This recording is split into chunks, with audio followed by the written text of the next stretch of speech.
Test, test. Okay, members of the public, I have a favor to ask of you. We have more people here for this meeting than there is room in this auditorium. I'll use the term auditorium. So here's what we need to do, and it's not optional. Here's what we need to do.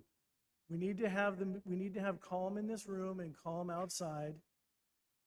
Anybody who wants to make a comment will be able to do so, whether you're inside or outside. We will shuffle people in as their name is called to make comments.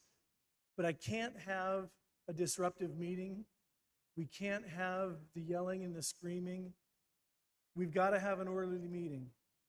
If we don't have an orderly meeting, we will have to take a break and clear the room and proceed by YouTube only.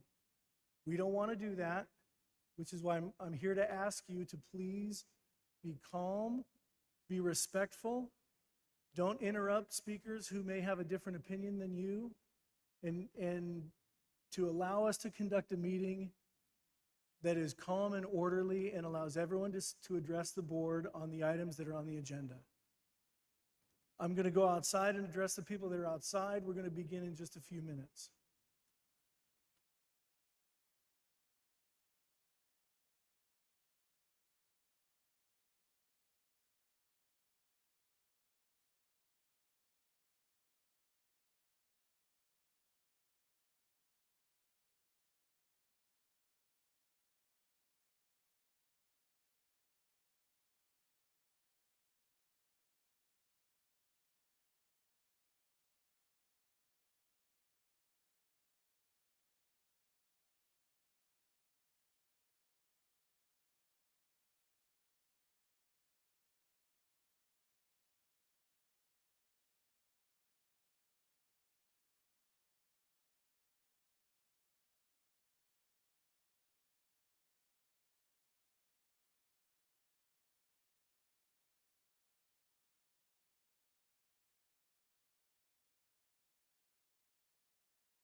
We're going to go ahead and start our open session meeting. We're going to reconvene to open session. I will note that we have all members present except for Andrew Tagg. We have 4 members present today. We're going to go ahead and do the Pledge of Allegiance. All join with me in the pledge. Salute, pledge. Pledge allegiance.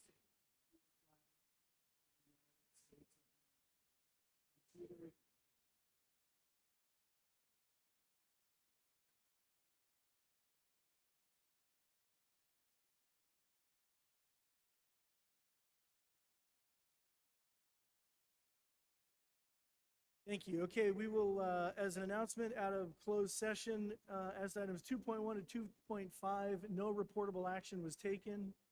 Direction was given. Item 3.3, I'll announce again for individuals, we ask that you please be respectful and allow the meeting to continue in an orderly fashion.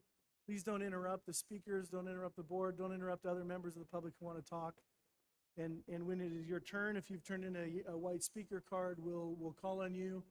If you are outside, we do have someone posted near the door. If your name is called and you're outside, we'll allow you to come in and talk and give your opinion to the board at that time. Our student board member is not here today. Committee reports, item 3.6.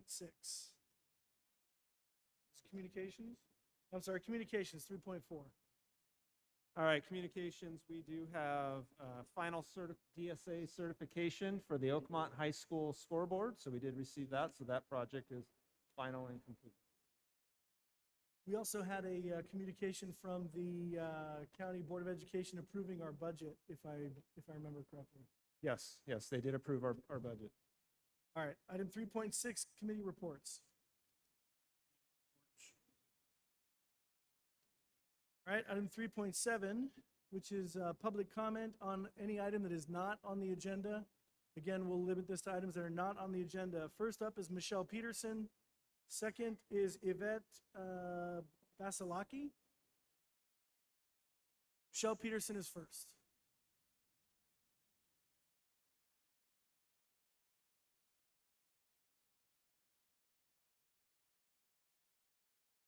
Can you hear me?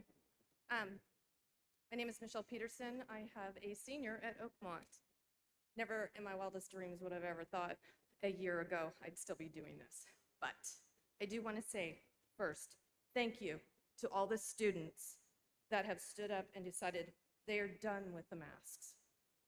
I also want to thank the admin that worked so hard to find a compromise just like they did a year ago. Thank you to all the parents that have had all these kids' backs as well, and to the board for always listening to us and making sure that you can find a common ground. I just wanted to say thank you, and I'm hoping that this is an open dialogue and not a complete bashing of one side to the other. Again, thank you. Thank you, Michelle.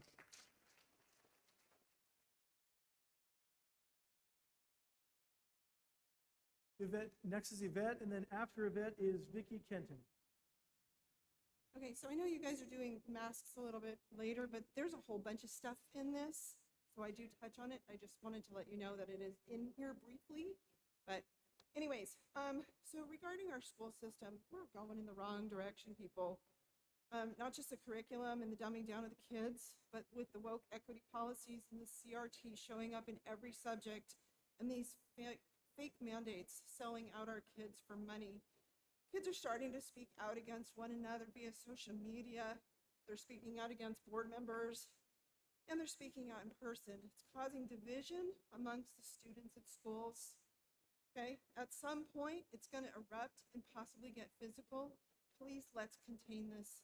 Instead of the administration and the teachers containing this, they're part of the problem. Students are getting bullied by teachers and administrative staff for simply choosing not to cover their face. These are the very people that are supposed to educate and help our students prepare academically for their future. Stop telling the kids they're going to make you sick. Stop telling the kids they're dangerous and the safety issue to others. It's a lie. And if you repeat a lie often enough, you and other people actually start to believe it. The actual science regarding the mask or lies, find it. You surprised that you've been lied to. The school administration needs to come together and fix this choice to a mask. That's all we need to do. Let's put that in our direction and have it implemented immediately. Information regarding corruption is coming out, and it's impacted this country on every level, even down to the school systems. Hence the reason why our students stay masked in California is, who knows, but we can host a Super Bowl. So it makes no sense.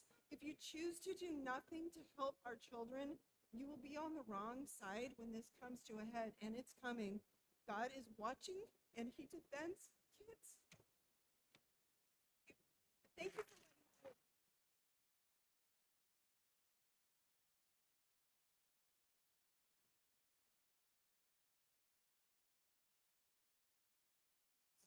Vicky Kenton, and after Vicky is Gus Murphy. I have asked you for freedom of choice. I have asked you not to bully my child. I have asked you to stop abusing my child. I have begged for my child's right to breathe air and see her fellow students' faces and smiles for the 8 hours every day that she is on campus.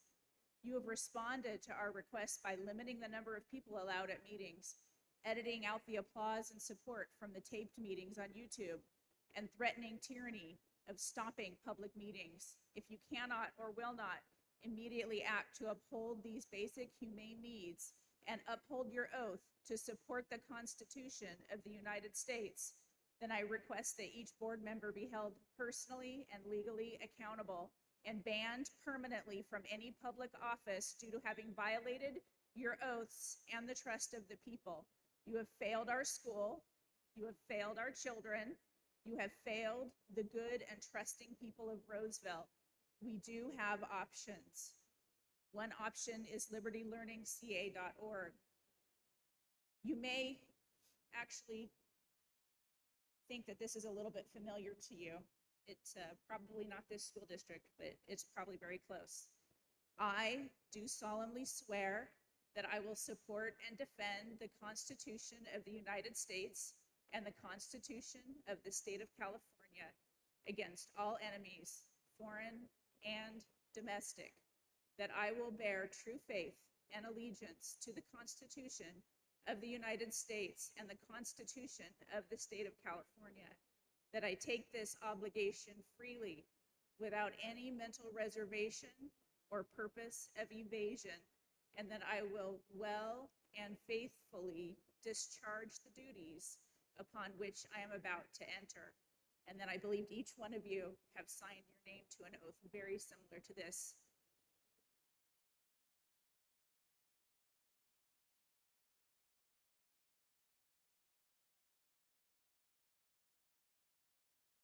Gus Murphy's next, and then Joel Manfredi. I filled in that card after I got here, and I realized how the Avon party was set up with not enough chairs. And I don't know who did it. I don't know if the board decided to limit the number of people. I don't believe it was the Leos that did it. But I'm glad that she spoke before me because it's a great segue. And she said trust a few times. Thank you, because that's what's at stake here. If we're ever going to heal after this, there has to be some back and forth. But without trust, that cannot happen. And I have to think that whoever's idea it was to create a situation where you have 840 capacity, 1, 2, 3, 4, a lot less than 840 behind me, and many people that pay your salary standing outside, that's not good for trust.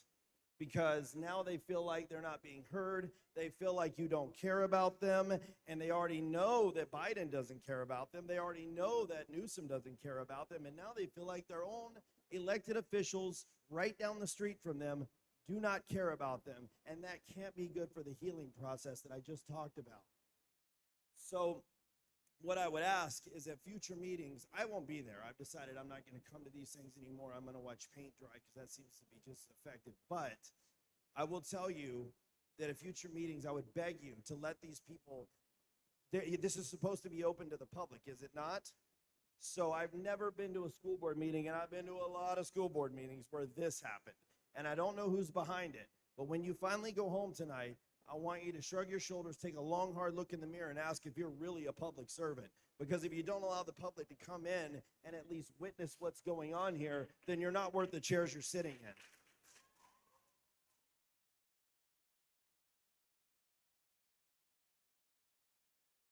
I want to go on record as saying that Roseville has taken steps that other districts haven't. You have.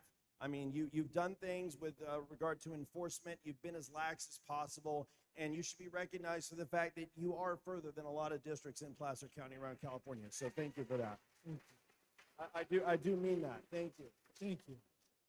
I'm a father of 2, and I love them with all my heart. Just like every parent in this room, I'd die for them.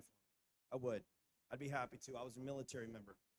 I knew I might die for you. I was in the Middle East twice, okay? And I lost brothers and sisters. They might have died for this. And to think that we're going to throw it away because someone like Gavin Newsom, as big a hypocrite as he is, tells you that he's mandating something, he's not bigger than the Constitution. In fact, I would say that he's not even bigger with regard to his honor than most of the people sitting behind me in this room on either side, whether you agree with me or not. I think I like you more than Newsom. I'm going to speak later tonight on the Mass, but I ask you from the bottom of my heart, follow yours. Okay, thank you. Thank you.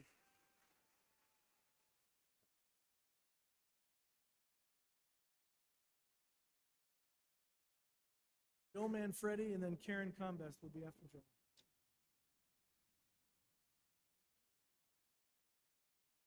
I'll be brief. I'm going to speak a couple of times tonight, but I saw a post today from a group called Diversify Your Narrative, and I'm glad some of their representatives are here, I think. I don't know. I first heard about this group when they tried to cancel our school's teaching of To Kill a Mockingbird. I think it was last year or the year before. Now, I have no special affinity for To Kill a Mockingbird. I was actually ready to move on from it. But being told that a book needs to be canceled based on intellectually vapid analyses was too much for me. I had to keep teaching it. I'll bet you can guess the reasoning for the cancellation, but I'll spare you the mental trouble of that. They said the story's main character, Atticus Finch, is a white savior whose depiction as a moral father figure is beyond harming, as it insinuates that only the white man could save impoverished black communities. I also go on to say that the book shouldn't be taught to educate students about race. I couldn't agree more, and thank goodness for that, because in my classroom and in all of our classrooms here at Wood Creek, the last thing we focus our education on is race. And the reason that To Kill a Mockingbird has been taught in schools across the nation for upwards of 50 years is because of all the myriad themes. So for Diversify Your Narrative crowd, a theme is a universal life lesson, many of which in this novel have nothing to do with race at all, but instead of femininity in an era when women's roles were vastly different, acceptance of the people different from us in our community, growing up, maturing, living in a single-parent household, the difficulties of restraint, living through inequity, unfair practices, and yes, also race. But Diversify Your Narrative's myopic view focuses only on race. When our department was looking for new novels in order that we could spice up our curriculum, I suggested Jack London's White Fang or Call of the Wild and was told no, we couldn't order his books because he's a dead white male. This is the problem with focusing our education on race as the be-all, end-all of our lens and analysis, because it restricts students' analytical thinking. Thank you, Joel.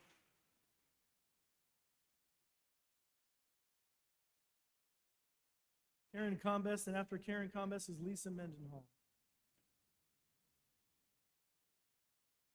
Good evening, board and cabinet. My name is Karen Combest, and I have a junior at Oakmont High School. And I've spoken at these board meetings many times. I think I have only missed one since March of 2020. That was because I was in Kentucky, mask-free, by the way, and that was in the summer. But I digress. I am here to, well, you know, I've met with a lot of you over the course of the last several weeks, and I first of all want to thank you for being so open and receptive to meeting with your constituents. I really do appreciate that, and I appreciate the administration and Mr. Becker's time as well. Really productive conversations. You have all always been the first district to do everything, the first one to open up again, the first one to go full time, the first one to challenge the quarantine and testing. We've been here with you the whole way. Now it is time to challenge the masks, and I won't go too much on that. But I will ask, you know, there's a question I asked this last couple of weeks, and that is, who represents the students and their best interests in this district? I asked Mr. Becker, and he said the teachers. I agree that teachers do represent students, but not as a collective unit, and they certainly don't represent, we don't have representation at that collective bargaining level, which is the union. So of course, then I asked the rep for the RSEA union, can we meet as a group, because we want to voice our concerns? And her response to me was that while she really represents the teachers, I hope I get this right, she only represents the students indirectly. So then, you know, she said that, you know, of course, the admin and the board represents everyone represents the students, which, you know what that means? No one represents the students. Instead, everyone's looking out for themselves, and fear is driving everything. Fear of being decredentialed, fear of the CTA, fear of the lawyers, fear of the insurance, kids fearing other kids, kids fearing their teachers, yelling at them for not wearing their masks. There's so much fear. The fear is not about COVID for the most part, as that some kids fear COVID and some teachers fear COVID, but the majority of the fear is almost self-inflicted. And I just ask our board to be the first to stand up for these students because no one else is. So please, next week, these kids are gonna watch everyone unmask in the entire state except for in schools where they spend the majority of their time. How do you think that's going to make them feel? Please stand up for our children.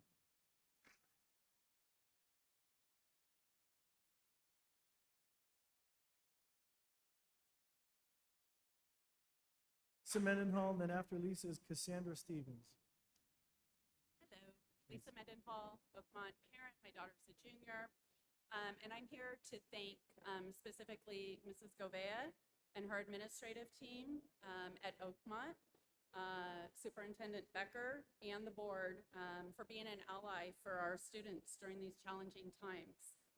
This past week, you've opened conversations and listened to the students' voices and help them navigate their specific situations. Your compassion and looking out for our kids' best interests is always appreciated. I'm proud of our kids standing their ground and empowering others to do the same. Thank you. Thank you. Cassandra Stevens, and then last will be Mallory. No last name, Mallory.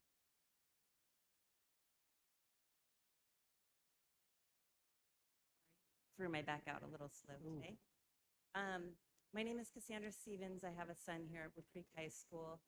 I'm here to talk on public comment for a couple of things because I have the mic in a room full of people. Couple of things. For those of you who want to get your kids out of public education, find me after the meeting. I have plenty of alternative options. I don't know if any of you know about PEA's, Private Education Association. That's what Liberty Learning is. And there's several others in the area. Come find me. We don't have to, legally, we can operate and we don't have to follow any mandates at all. So find me. Also, if you are for mass choice and that doesn't go our way tonight, find me. I have helped over probably 50 families in the district get their kids mask exemptions. But also, I know there's a couple people in the room here tonight that could help you get your kids mask-free without an exemption with some certain documentation and strong willpower to go to school without a mask. Myself and 2 other people here can help you do that if things don't go our way with mass choice tonight. So, and last but not least, I want to give a shout out to Mr. Manfredi, who just came up here and spoke. I don't know if you guys know, but he's one of the, I don't want to say only because I know there's been a few that actually come here and speak, but Manfredi has been fighting for our kids, for the teachers, for everyone, for medical choice. And I think it's safe to say that he probably felt very alone because nobody else did what he did. And last week, he quit. He's leaving and going to Oklahoma because he was not supported. He was pushed out of the state. But we cannot leave here tonight without thanking him because he has been the biggest voice of all the teachers.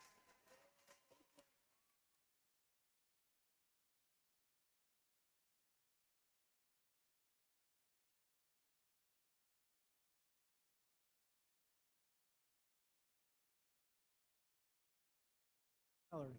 Yes. I am a teacher here as well. So Joel, just so you know, you're not leaving this behind. I've been an employee of RJUHSD 15 years. I've dedicated my professional life to education and teaching students in the communities of Antelope and Roseville. I'm currently a CTE credentialed teacher teaching a professional pathway program. I wanted to thank you for the resolution that you passed on August 26th. And I encourage you to uphold that resolution. I had COVID back in November of 2020 and was sick for over a month. I test regularly for antibodies, and 14 months later, I still have active antibodies. Yet, I was quarantined for 10 days following positive test results from my children. Although I tested negative multiple times through the district, I could still not return to work without symptoms. We hear time and time again science, yet we're ignoring this simple science of how our bodies work. In the meantime, my physically sick colleagues are being told that they could have home tests delivered to them, so if they test negative, they could return to work because we're so short-staffed. I've spent almost every period subbing on my prep for my vaccinated colleagues who are homesick with COVID-19. How does this testing of only unvaccinated employees or declining to state make sense? Please help me make it make sense. I would like to request that you revisit the current policy for testing of declined to state and unvaccinated staff. This unnecessary testing is a waste of resources, time, and money. By the time we receive the results of the test, if positive, we will already exposed our colleagues and our students. Can we please respect the professionalism of our staff? Staff that we've hired to stay home when they're sick with symptoms like we did back in 2019. I'm going to skip over the part about masks to respect everyone's time and speak on that later. And let's just say there's no reason that the unvaccinated should be the only employees subjected to testing. If we're going to test, I ask that you review the numbers of the employees that have tested positive over the last 6 months and their vaccination statuses. I know you have access to that information. Are those employees vaccinated? If so, why are they not being mandated to test as well? Where are those statistics posted on the COVID portal? It's clear that the vaccinated individuals spread this virus as well as unvaccinated. If all the employees that tested positive were unvaccinated, I could see how this testing model might make some sense. But for now, all it is accomplishing and creating a divisive and discriminatory workplace, and it's setting a precedent for this discrimination to take place for our students and our children in the classrooms as well. Thank you for your time.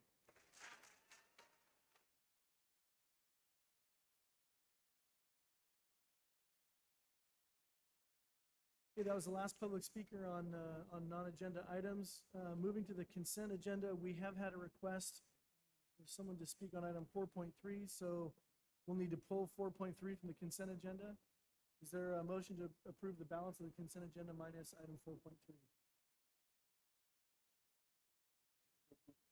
We're gonna pull 4.3 because someone asked to speak on it, so is there a motion to approve the balance of the agenda without 4.3?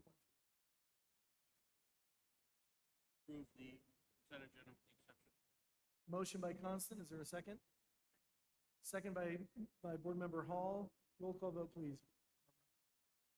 Yes, Pete Constant? Yes. Heidi Hall? Yes. Julie Hirota? Yes. Scott Huber? Yes. Motion passes 4-0 with one absent. Item 4.3, resignations. Mr. Manfredi.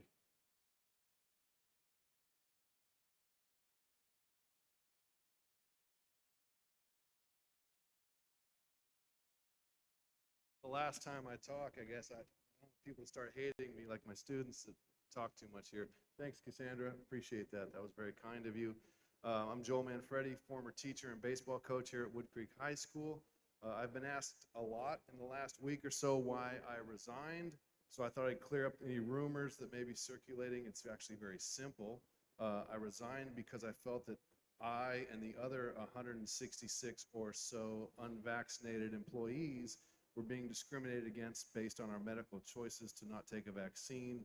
Many of us either read the science, already had COVID, or valued natural immunity. I resigned because I disagree with testing mandate put forth by the CDPH. If you read it now, it's almost comical.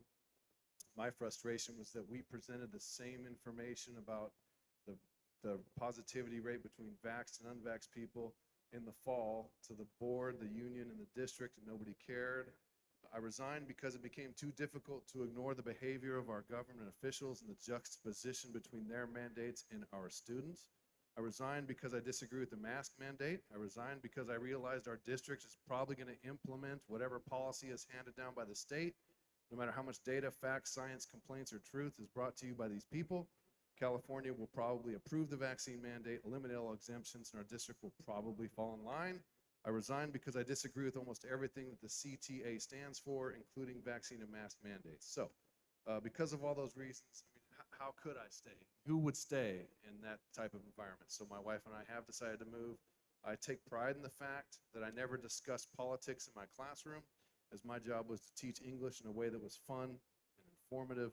I believe that masks, vaccines, politics, and religions are topics and decisions made between families, and I refuse to bring them up. I've said this at board meetings before, I'll say it again. I loved teaching here, I really did.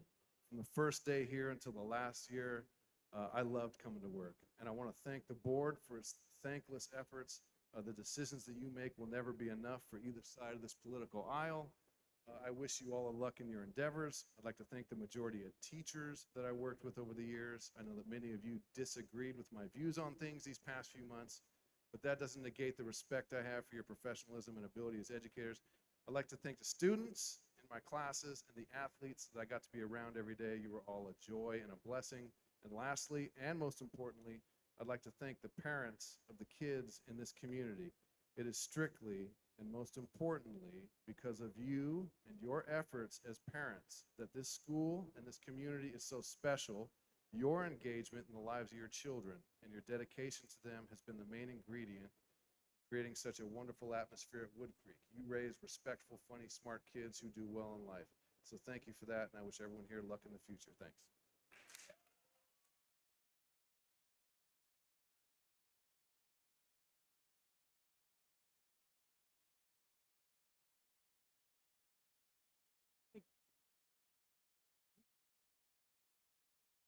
Thank you, Mr. Manfredi. I have mentioned before with these resignations, sometimes I'd like to vote no on them, but that doesn't mean that you get to stay if we do that. So is there a motion to pass item 4.3? I want to make a quick comment and thank Joel. I know that the decision wasn't easy. I wish you weren't going, but I understand why you made the decision.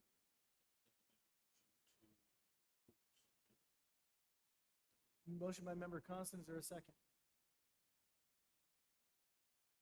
Reluctant second by board member Hall. All in favor, please say aye. Aye. Any opposed? Any abstained? Motion carries 4-0 with 1 absent. Thank you, Mr. Manfredi. And the others that are also on the list. Item 5.1, we do not have an RSEA report. Item 5.2, SILT textbooks first reading. Dr. Moore. Thank you, President Huber. This is an information item, would be brought back next month for potential action. And we have 2 textbooks, one for AP World History, a new course that we plan to offer next year, new to us, certainly standardized by the College Board, and an economics textbook that our teachers have been working on entirely components of. So these will be on display. They are largely electronic versions, and so each of the comprehensive high schools has the access information on location. It's not something due to copyright that we publish on the website, and we'll also have it for viewing at the district office for a period of time, and we'll bring it back next month for potential action. Thank you. Board members, any questions or comments on this item? All right, we have no speaker cards on this, so we'll move on to the next item. Item 5.3, school counseling presentation is going to be continued. We'll move on to item 6.1, the public hearing for New Pacific Charter School.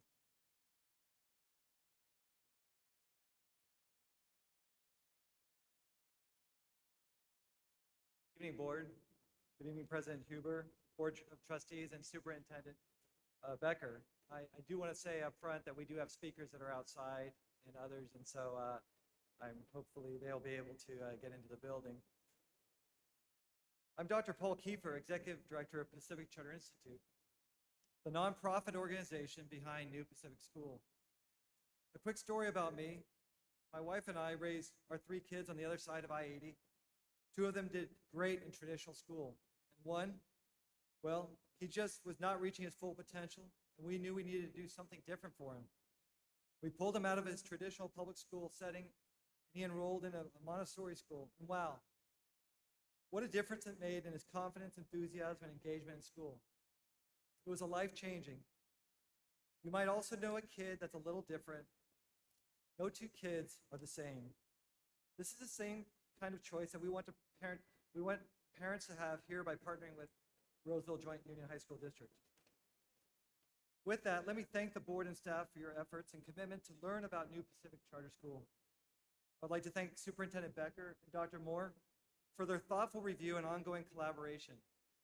We're committed to being good working partners with the district. We are pleased to see that the revised findings provide a path forward for approval.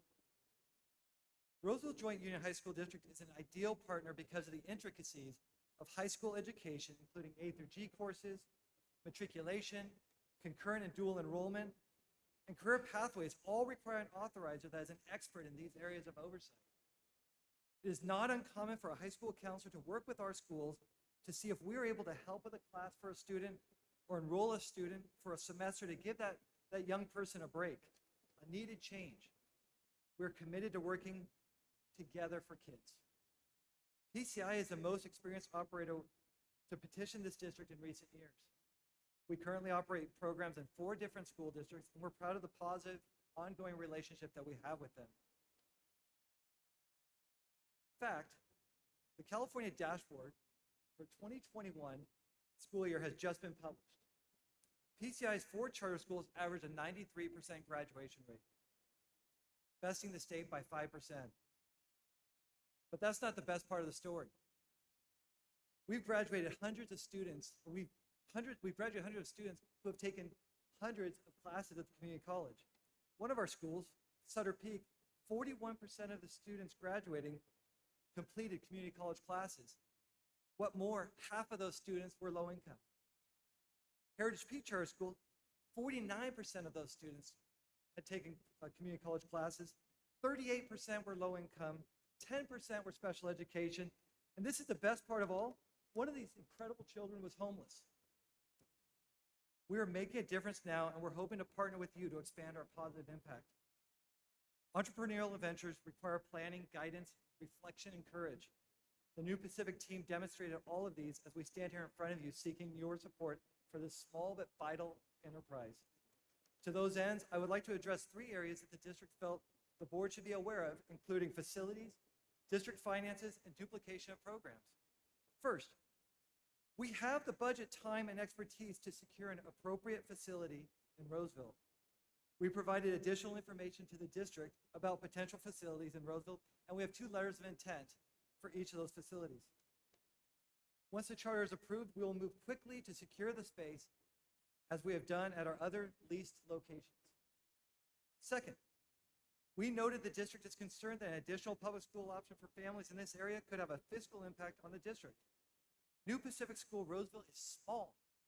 It will enroll 25 high school freshmen in 2024-2025 school year and grow to 100 high school students by 2027-28 school year. West Park High School, by comparison, started with over 575 students in grades 9 and 10. The city of Roseville is experiencing exponential housing growth with over 9,000 housing residential units being constructed by 2028. District enrollment is projected to increase by more than 1,100 students by 2028. A new school representing about 1% of current enrollment in 5 years will have a negligible impact on the growing district budget. Further, not all New Pacific students will come from Roseville. Charter schools are not restricted by district boundaries, so students will apply and be accepted via lottery from an area and not just Roseville. We already have families interested in New Pacific School from Loomis, Citrus Heights, Antelope, Rockland, and of course, Roseville. Given the planned growth serving the surrounding communities and small school size, we believe the benefits of adding another option for students who need a different option outweigh the costs.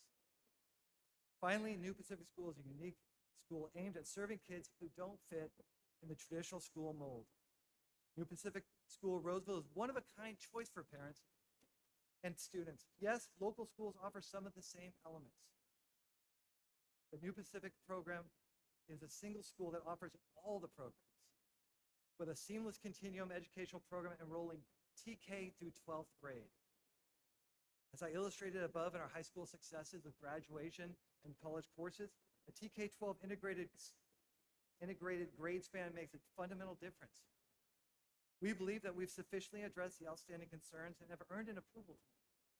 Leading up to this event, we've heard from parents and community leaders that one size doesn't fit all. We are excited by the support in Roseville for New Pacific School. The Roseville Chamber of Commerce continues to support our efforts, as do community leaders. Most important, we have an incredible support from students and families that signed our charter petition, attended our coffee with the principal, attended our Zoom information nights, and joined our family advisory committee. All of these people support New Pacific School Roseville. I know there are people in this audience who are afraid of change and what it might mean to them individually.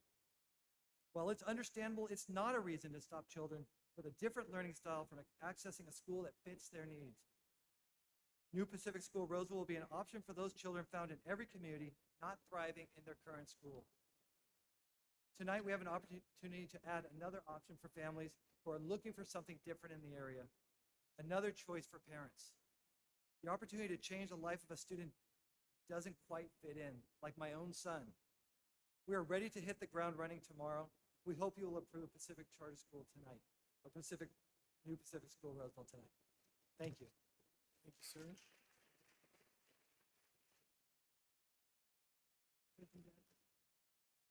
Okay, we're going to go ahead and open up the public hearing at 7:38. We do have a handful of speaker cards on this item.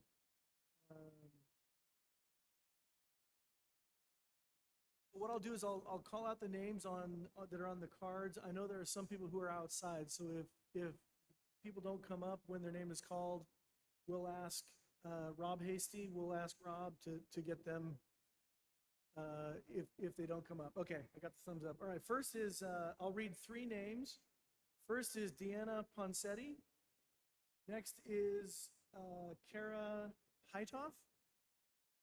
And third is Olga T-S-A-P-E-I-N. Okay, are you, you're Deanna. Okay, perfect. that's me. Deanna, go ahead. Thank you for having me. I'm Deanna Ponsetti. My son is a freshman at Oakmont High School. You'll have another one on the way in a couple years. And I just want you to think really hard before approving this charter. Oakmont has already taken a huge hit in our enrollment with the opening of West Park.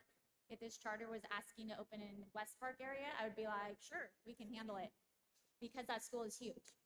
Oakmont's not. They're getting smaller, and every student we lose there threatens our programs over at Oakmont. It threatens our teaching staff. It threatens what we can offer. They have a phenomenal IB program.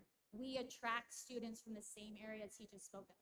We have people coming from Loomis and Citrus Heights and Rockland for the amazing IB program, for our sports, for our music programs, our drama programs, because the VAPA is so important to the IB. So please think really hard. I am all about school choice for students. I homeschooled my own students for a few years, my own children for a few years. I am a teacher myself in Roseville City, but I just don't feel this is right for Roseville Joint High School, and I know it's not right for Oakland. So thank you very much. Thank you.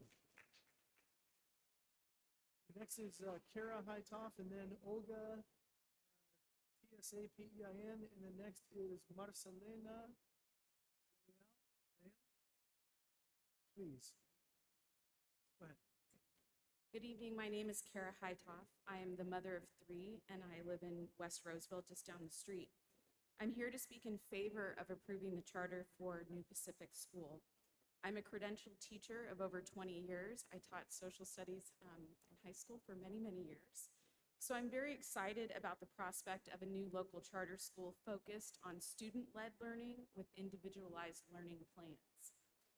I decided to take my kids out of public school a couple years ago and enroll them in Pacific Charter Institute independent study programs, specifically Cedar Peak Academy.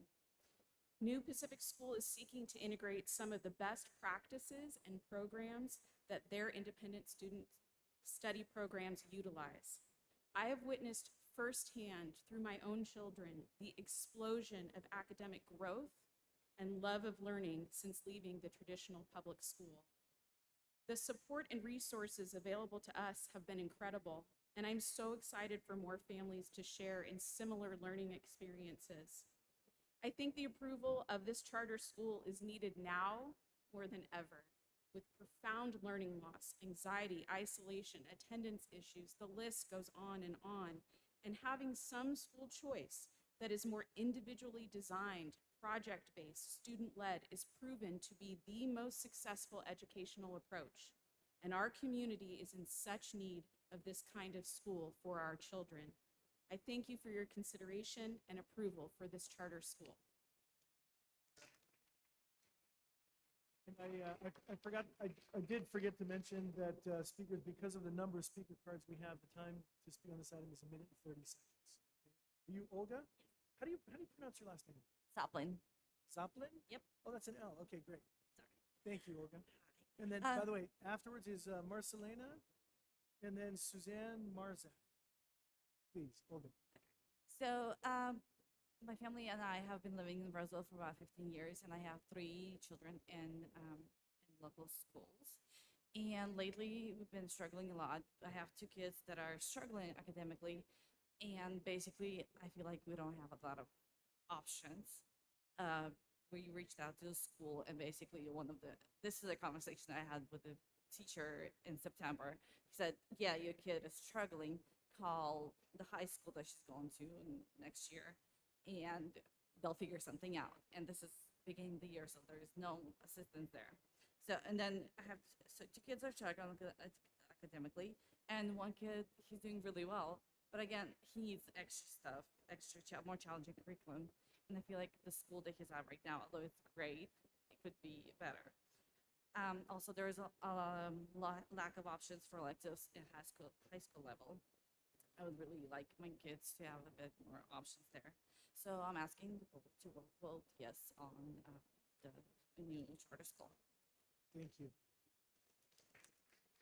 Okay, next is Suzanne Marzak, Suzanne Marzak, Cynthia Pierre, and then Peter Petrovich.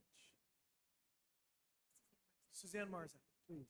Good evening. Good to see you again, Superintendent Hooker. Oh, wait, I'm sorry. Wasn't there somebody? Marcelena was. Yeah. Marcelena's not here? Marcelena? No? Okay. Suzanne. Good to see you again, Board and President. My name is Suzanne Marzak, and I'm the founding principal for New Pacific School in Roseville. I'm glad to be here again with you, and I'm hopeful that we'll be able to partner with New Pacific School jointly in high school district.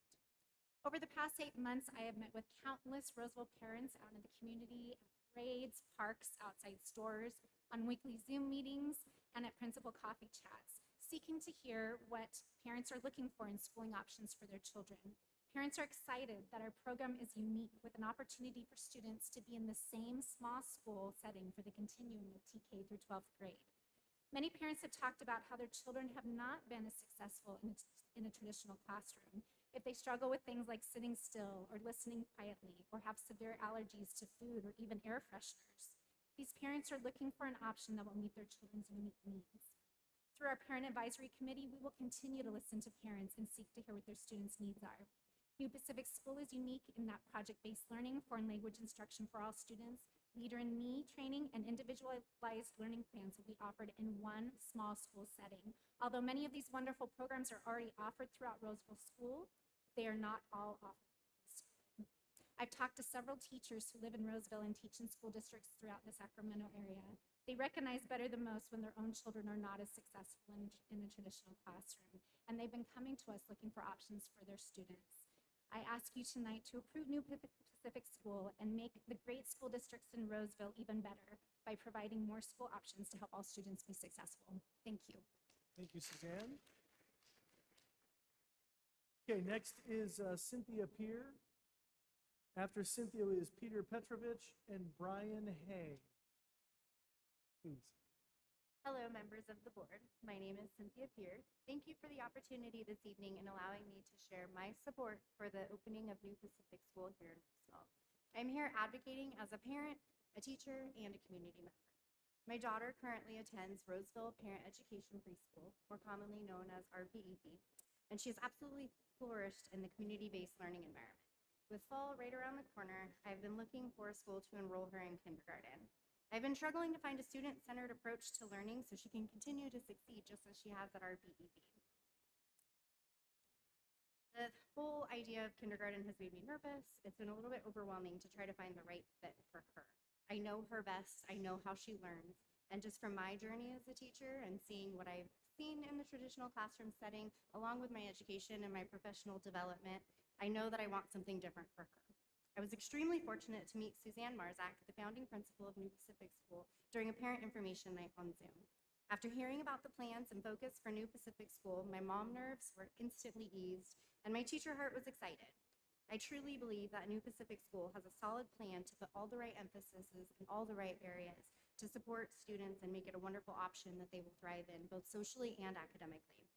I don't think there's been a better time to offer more school choice options to families than the present.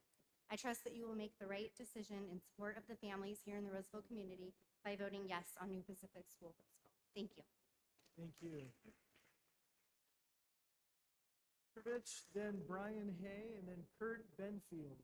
Kurt Benfield would be first. Good evening. My name is Peter Petrovich. My wife and I moved from Los Angeles to Roseville in 2004. We have two children. My older son graduated from this district. He's now at the University of Reno studying to be CPA. It went well. We do have second.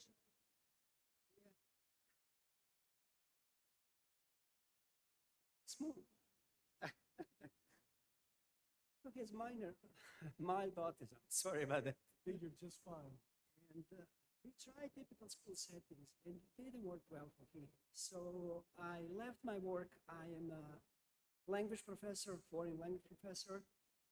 I homeschool, so homeschool is working pretty good for him right now. And please vote yes on this New Pacific School in Roseville, as that would allow children like Marco to have some kind of customized learning. So please consider that. Thank you, and have a good evening. Thank you.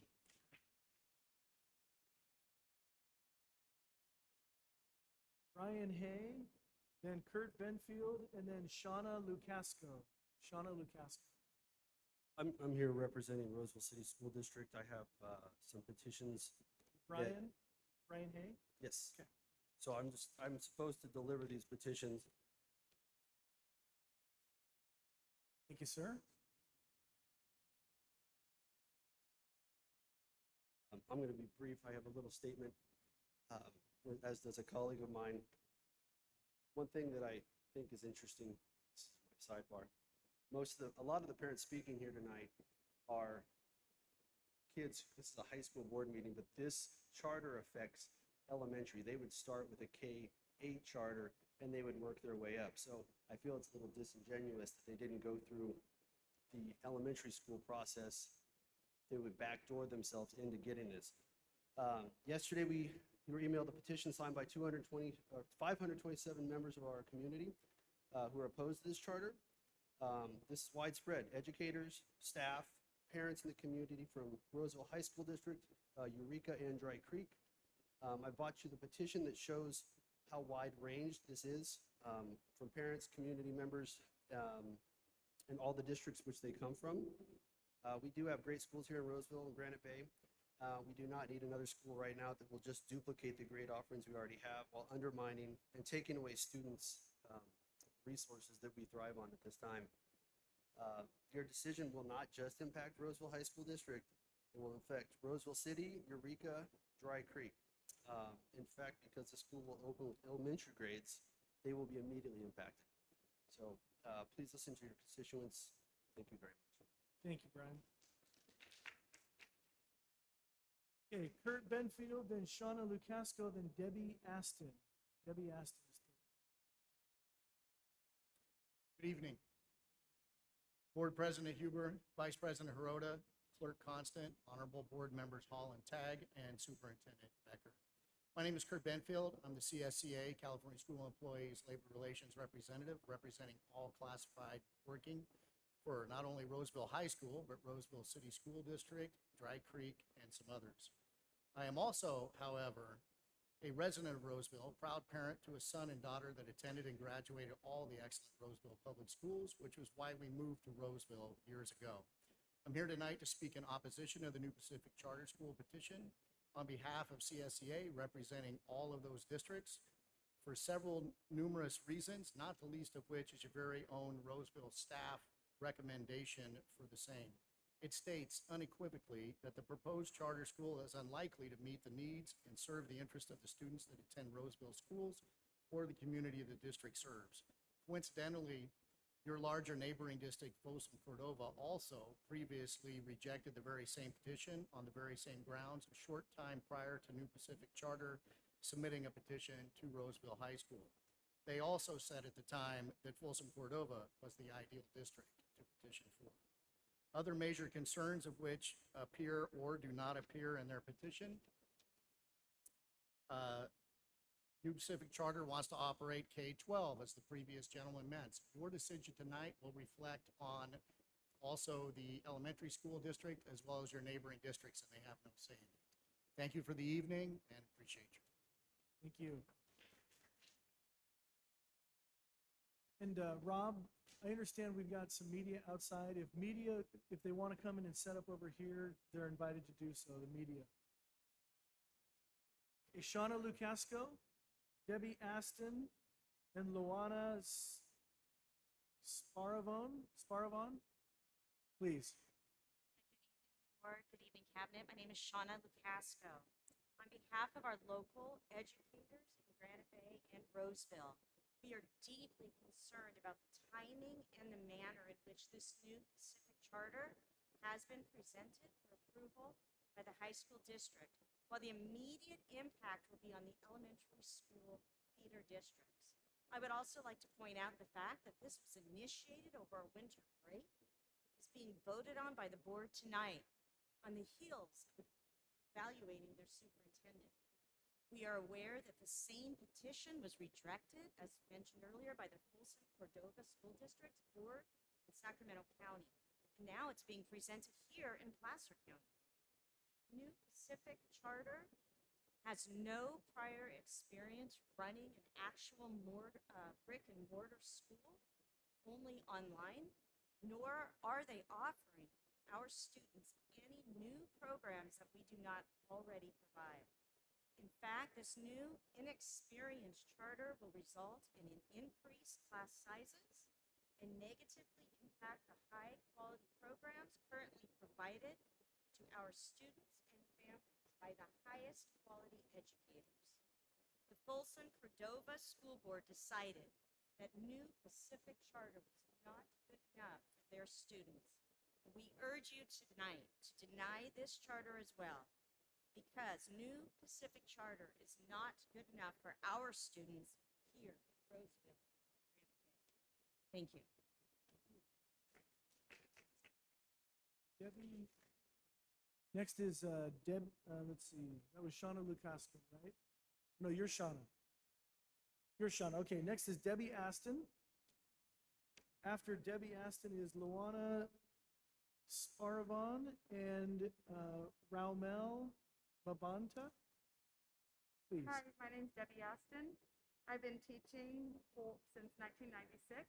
I am currently an employee of Pacific Charter School, and I know that they are very good at what they do. And these children are students. And I just want to say that I absolutely know the Pacific Charter can handle a school that's brick and mortar because we do everything well. And I support New Pacific School 100%. Thank you. Thank you.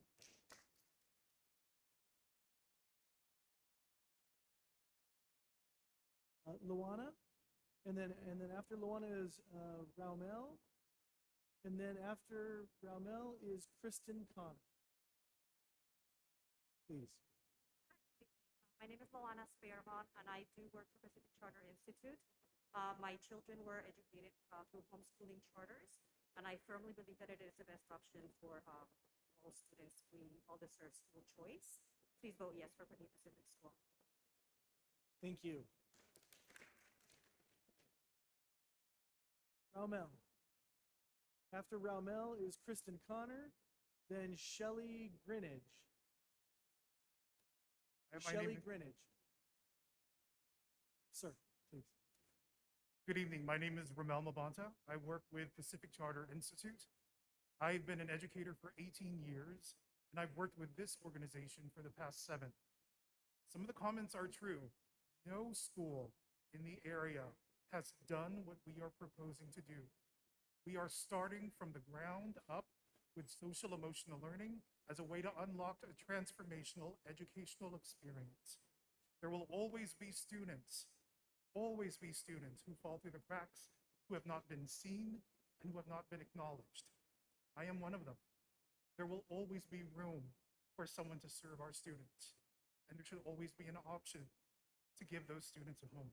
Thank you. Thank you.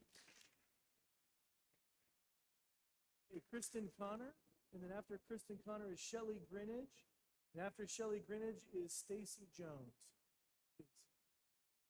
I'm Kristen Connor, and I'm a school psychologist with the Pacific Charter Institute.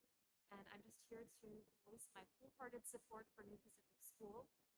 And I encourage you to vote yes on the New Pacific School for this bill. Thank you so much. Thank you. Shelley Greenidge, and then Stacy Jones, and then Tim, it looks like Rabota? Please. Hi, I'm Shelley Brininger. I'm the education specialist at Heritage Peak Charter School. I wish I had prepared something kind of spur of the moment, but I do want to say that I taught at a traditional school at one of the largest districts in the area for 22 years. And 4 years ago, I switched to Pacific Charter Institute. And before making the switch, I would say I was not a full-blown supporter of charter schools, but once I came to work for one, I wish I had made the switch years ago. There's a lot more programs that help support the mental well-being of students, which I think is utmost important right now. And that Pacific Charter Institute is not a new charter school. It's not a new charter. We do have a brick and mortar school. That's what I work at, and I have for the last 4 years. And so just thank you for this opportunity to speak, and please support our charter. Thank you. Stacy Jones, and after Stacy Jones is Tim Rabota, and then Joy Ball. Please. Hi there, my name is Stacy Jones. I am a special education program specialist for Pacific Charter.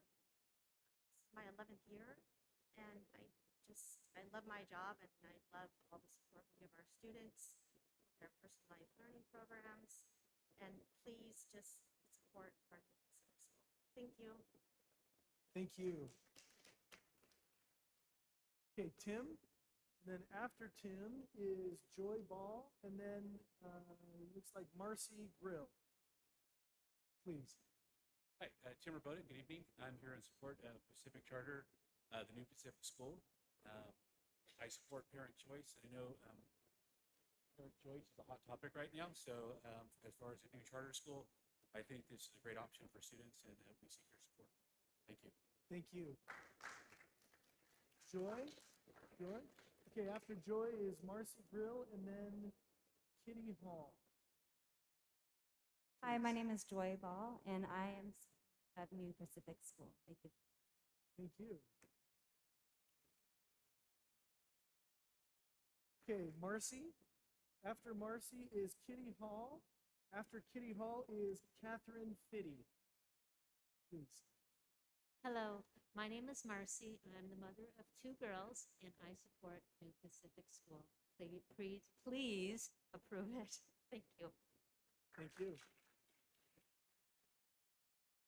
Okay, next is Kitty Hall. After Kitty Hall is Catherine Fitty, and then Dennis Hewlett. Kitty, Yes. go Hi, ahead. I'm Kitty and I support New Pacific High School. Thank you. Okay, Catherine Fitty, then Dennis, I believe Hewlett, Hullett, and then Ruby Diaz. Catherine? Anna, Catherine Fitty, and I support New Pacific Schools. thank you very much. Dennis? Dennis, and while Dennis is on his way up, Ruby Diaz will be after Dennis. We'll have Dennis first. Actually, Ruby, since you're here, go ahead. Ruby, and then Dennis. Dennis, you're in the on-deck circle. That's okay. Please. Hello, I'm a member of the Antelope community, and I'm an active member in the faith community and many other things at Roseville for the past 30 years. I'm also the STEM and science coordinator for Pacific Charter Institute. I left a career in engineering to become a mentor to students from kindergarten to 12th grade in project-based learning. And I just love the opportunities and the small groups and the mentoring that goes in continuum from a young child to a high school student. I've mentored many Amazon engineers and other technical people, so I just support the New Pacific Charter School, and I think it'll bring an awesome opportunity for our community. Thank you very much. That was Ruby, and last we have Dennis, is it Hewlett? It is Dennis Hewlett. I support New Pacific School. Thank you, Dennis, appreciate that. Any other speaker cards on this item? Nope, okay, that's it. So we will close the public hearing at 8:03 PM and we'll limit conversation among staff and the board. Staff or board members, any questions or comments that you have either of the charter folks or of Dr. Moore? Any questions?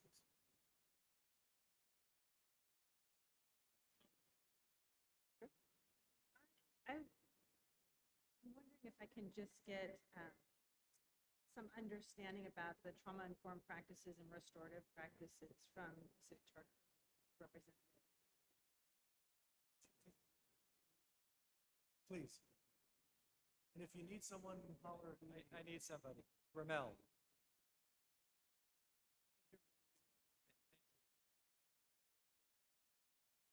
No, did you hear the question?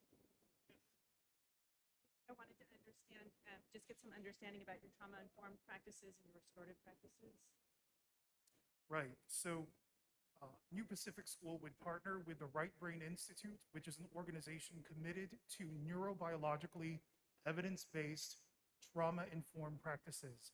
Now, this is something that works and spans throughout all of our offerings. So it would offer technical assistance, professional development, and even case management if there are any issues.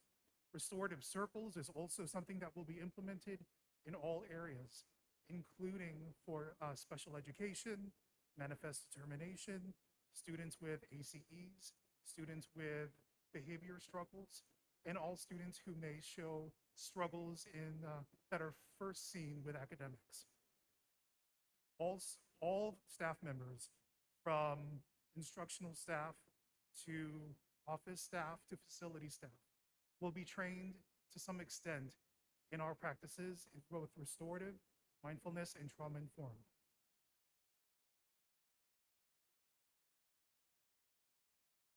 Other questions this time?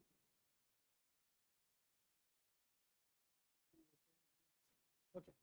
All right, we're going to go ahead and then move forward with the presentation. Then we've closed the public hearing. We're going to have the presentation from staff on this item, and then we can open it up for discussion among the board and ask questions if we have it based on this presentation on the charter, and then we'll need some action one way or another. Please, Dr. Moore. So we don't have a formal presentation.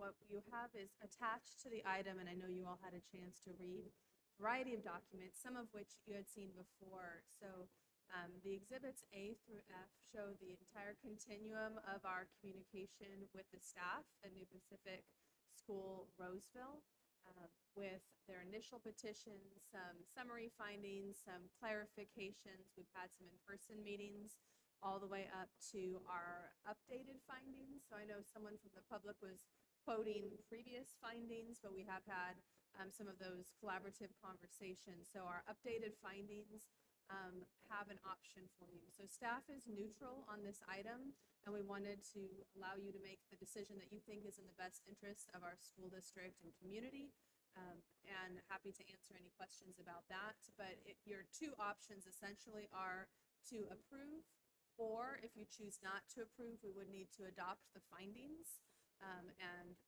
choose to go that direction. So you have that option. Board members, are there any, before we get to comments, any additional questions that we have? I actually do have a question, and the question I have, Dr. Moore, is this: does the charter, does the application comply with the law related to charter schools in all material respects? Okay. I just wanted that was my question, because it's very clear. If it doesn't comply with the law, then it's automatic. This one complies with the law related to charter schools. Okay. Board members, discussion, comments, thoughts, ideas, feelings? Why don't we start at the end? Heidi, please. Okay. All right, let me make sure I'm turned. First of all, thank you to everyone who came out to speak on both sides. It's been great getting more information. I was able to meet more about this issue. I was able to meet with Paul Kiefer about this. So I really appreciate everyone's time that has gone into this. Most of you know I am a teacher's kid. So I had a public school special education teacher for a mom, and she has 4 kids. 3 of us went to public school. 1 of us went to charter. Because that was a choice that, worked best for my family. I should say my mom raised foster kids as well. So my foster siblings, they had different educational needs. And so I definitely have a heart for school choice. I have many public school teacher friends whose kids attend charter schools or homeschools or private schools. And it's not that those parents don't love public school. We do. That's why we're all here.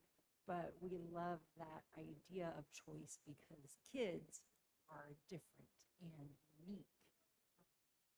I also feel like with our area growing so fast, our projected growth in the next decade is tremendous. So to me, I don't have that fear of not enough kids to go around. We have enough kids to go around.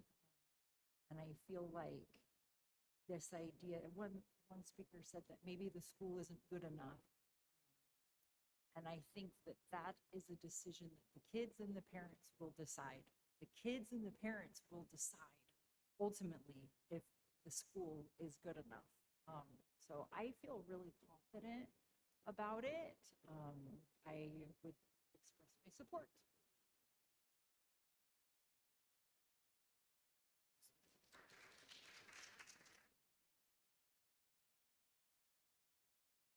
Thank you.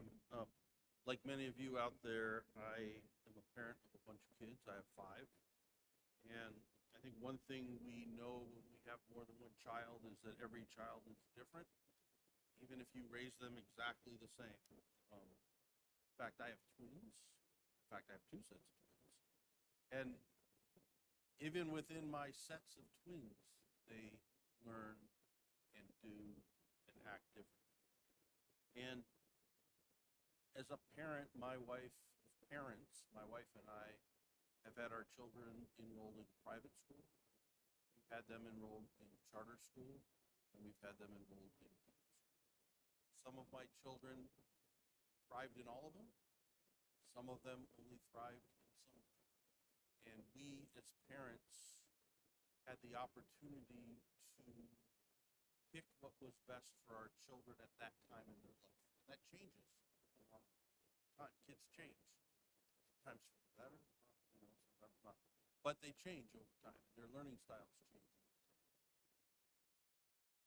My wife and I are both school board members, so we definitely understand the perspective of charter schools and their impact to school districts, as well as their impact to school-age families, students. When I was in San Jose and served on the city council, we dealt with a lot of charter schools throughout our city. We were often dealing with other issues like conditional use permits and zoning and things like that, but that gave me an opportunity to see literally dozens of charter school applications, dozens of charter school plans, and dozens of charter schools in action and see how they serve the community. I say all that because charter schools do create a choice for parents and families. I don't think we as public schools, we as public taxpayers should be afraid of charters. I think actually we should embrace them because charter schools provide competition and help us as public schools get better, because sometimes we can learn from the example of charter schools and we can find better ways to serve our families. And I think this school district is a great example of that. We have schools like Oakmont that have an IB program, and a culinary program, and a nursing program, and dual enrollment, and they bring people in. We heard from one of the many speakers about that. We get kids that are pulled into our district and within our district into schools outside their attendance area for their programs. And I see charters as just another avenue like that, just one more option for families. I do believe they make us better. But more importantly, I think we have to remember we're really here to serve children. And charter schools serve segments of our children that may not learn as well in a traditional environment or may have the opportunity to expand themselves as a whole child in different ways when they attend a charter school. So I think it's important that we as a community and we as a school district provide charters the opportunities to thrive or dive in our community. Not every charter school is going to succeed. We all hope they do. I think our applicant here has a record of succeeding. But in the end, as I think Heidi mentioned, the market's going to decide whether this is a viable option. And people will either choose to go there or they'll choose to go to their home school. Or maybe they'll choose one of our special programs. And I think that's important. I was reminded earlier that I think it was just last week was School Choice Week in California. And if I remember correctly, the resolution for School Choice Week was unanimously supported in our state legislature because people understand that choice is important. So I say all that just to give a basis for why I support this. I don't support this because it just happens to be you. I enjoyed meeting you. I enjoyed going through your plan. But ultimately, I support this because I believe it provides a critical option for our families, for our children. And our staff has done the due diligence to ensure it meets all of those other requirements and it is not going to have a negative effect. And I'll just close with saying, I know we heard a lot of testimony about the potential negative effects, and we take those seriously. But I also weigh that against the fact that I've heard all of those same negative arguments about a number of charter schools across many jurisdictions, including our own John Adams Academy, which is thriving and serving children in an incredible way today. And I think this gives us one more opportunity to serve children. So thank you for giving me the time to say that. Thank you. Member Hurley. I agree with everything Heidi and Pete said. In one addition or comment clarification that charter schools are public schools. They're not separate. And I wanted to thank the RJUHSD staff for working so closely with PCI to build a real positive dialogue and trying to get through what works, what doesn't work, what needs more clarification. And I think the one thing that, we did learn a lot about in the last 2 years is school choice is crucial. So thank you for the opportunity, and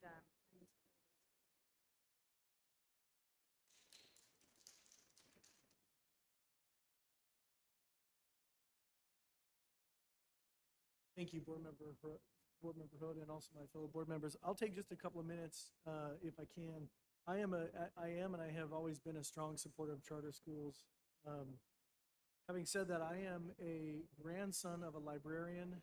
I am the son of a school teacher. I am the husband of a school teacher. And you can say education is in my blood. And back when I graduated from law school, which was somewhat of a second career. My first career was, you could call it a career, was very, very short, about 6 years or so. I was invited by my law school to remain there at McGeorge and teach some classes. And it was really exciting to see the transformation of how people think from day one to day, 365. I know there aren't that many school days, but you get the point. After a year, to see that transition. I'm a strong supporter of charter schools, and I am going to make a statement. We have at least one potential assembly member here, and maybe several more within the sound of my voice. And I would make a request: charter schools ought to be chartered at the county. Now, I'm in support of the charter school. I'm in big support of charter schools, generally speaking. I wish there was a way to have original jurisdiction at the county level, but that isn't the world we live in. We have to deal with the world we live in as it is and take it and pick our battles. And so decision I make, the first thing I think about is, what is the impact on kids? And not all the kids are the same. Not all kids learn the same way. Some kids, charters aren't for them. Some kids, they are. And so because this charter checks all the legal boxes, and there's a neutral, administration has a neutral position on it, I am a big supporter of charter schools, and I'm a big supporter of this one. I hope you succeed. I will be rooting for you. That doesn't mean that we don't have hurdles to overcome as we, as we move forward together in some fashion, assuming that's how it plays out, if I can read the tea leaves here. But at this point, I think I don't want to belabor the point. Members, is there a motion? Please.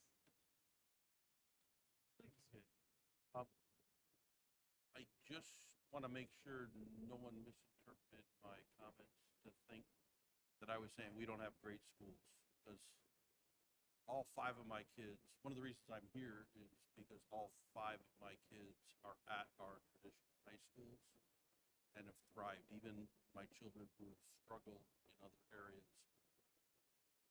So we have great schools. This is just one more opportunity to have a great school in our district.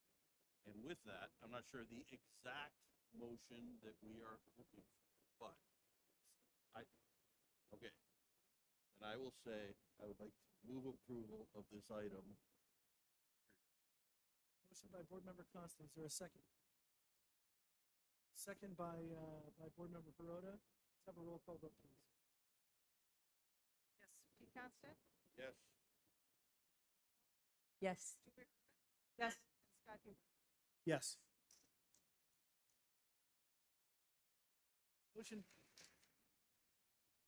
Motion passes 4-0 with 1 member absent. May I make a request?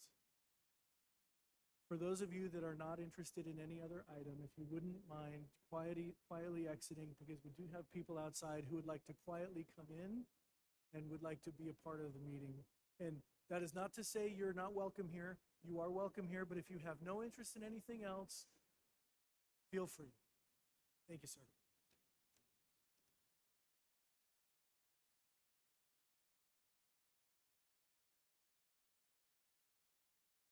All right, why don't we, board members, with your permission, how would you feel about taking item number 9.3 next?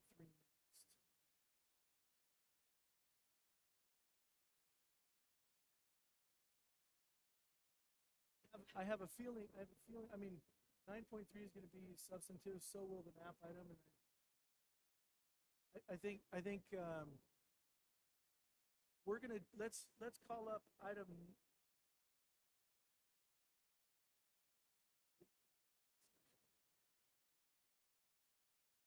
All right, let's take item 9.3 if we can. And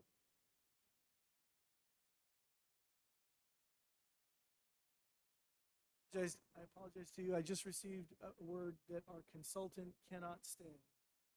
So we have to take the map item first. So that is not to say we're not going to take item 9.3. We are. Just sit tight. It's okay. Let's keep going in order. Okay, item 8.1, public hearing regarding the final trustee voting area map choices. 8.1. We'll go ahead and open this item up for, we'll go ahead and open the public hearing and for a presentation. Joe. Okay, thank you. We have our demographer, Doug Yoakum here, who's prepared a presentation with some of the final map choices.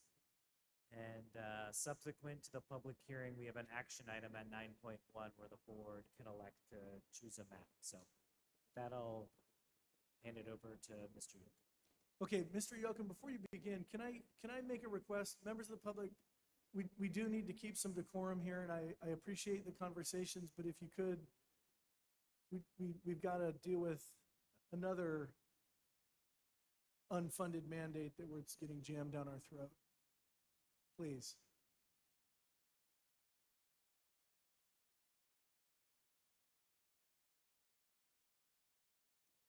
Mr. President, members of the board, Doug Yoakum, graduate of Pioneer High School, Claremont McKenna College, districting consultant. It's good to see you here, and hopefully we can get this item taken care of this evening. First page of my presentation will be a repeat that I'll quickly go over and ignore. Okay, second page, back to the second page. Second page is the attendance areas for the high school in case we need to refer to this map. And next slide. Thank you. Here's what we're trying to do. We're trying to reach consensus on a final map this evening. Determine the sequencing of the districts in that map. In other words, which districts are going to be up for election in 2022, which districts are up for election in 2024. And if we have an agreement, we can adopt a map this evening. I have 7 map options for you, some of which you've seen before. The one map that I drew, that's from NDC. A public map that's named Franz 2. We discussed it at the last meeting and the meeting before that. The Huber map, which we discussed at 2 meetings ago. Two new maps you'll see tonight are Huber modified maps. In other words, the board directed me to make some modifications to the Huber map, and I'll show those this evening. And there are 2 what I call constant maps. We looked at them a couple of meetings ago, and but I've added one because it has preferred what some might prefer as an antelope option. So we'll see how it goes this evening. This is map number 1. I would call it the Elegance Map. This is the map that unites Granite Bay and Antelope in one district, and then draws the rest of the district basically along neighborhood boundaries. It's very similar to a map that Ms. Franz also did. I mean, there are some districts that are nearly, a couple, maybe three that are nearly identical to some that she drew. So that's why I'm not presenting her other map. We'll present her second map right now. Here's the statistics on the map that I drew. It's only a 3.28% deviation, so it's very compliant with equal population standards. Here's the Friends map number 2. She liked this map better than her other one. It has Granite Bay split in half and Antelope split in half in an effort to put as many districts with attendance areas as possible, so as to keep that theme in the district. I do want to point out one thing about this map, and we didn't discuss it last time. 4 of you, 4 board members, trustees, are located in one district. 4 board members are located in District 1, and 1 board member is located in District 3, just for your information. This is just the statistics on Miss Huber's map are her deviation is rather high at 9.2, but it's certainly within acceptable standards. Here's the Huber map that we've looked at before. The advantages, as Mr. Huber has discussed them, are that there are many board members representing attendance areas, and there are many attendance areas representing or included in board and trustee areas. So that's the goal of this map, and it achieved it quite well.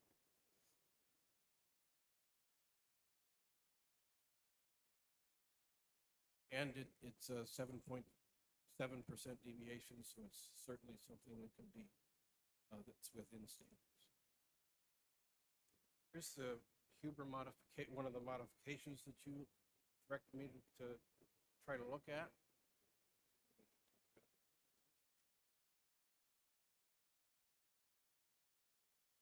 The difference between this and the previous Huber map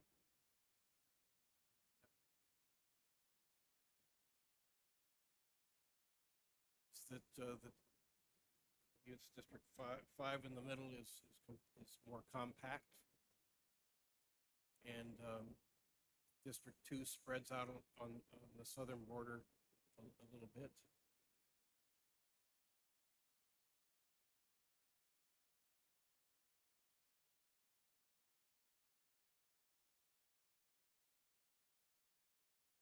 Next map number 5. This is also a 7% deviation. Map number 5 is a second Huber modification that was requested at 2 meetings ago. Basically, he said, let's take the district all the way to the lake, the district on the north. So Granite Bay is split in half.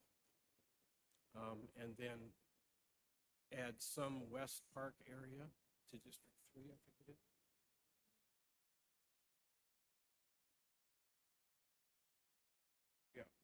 District 3. Well, that area is split up a little bit more. This map, again, has a 7% deviation, so it's certainly something that can be approved on population standards basis.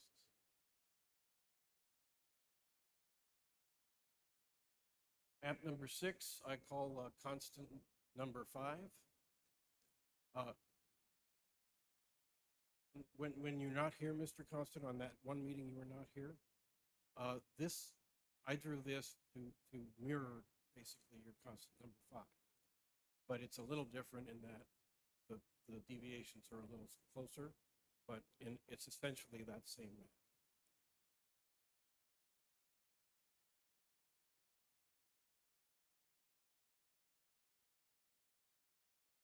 Map number 7. Oh, then there's the deviations on the constant. Map number 7 is constant number 3, and it's identical to the way you drew it, I believe.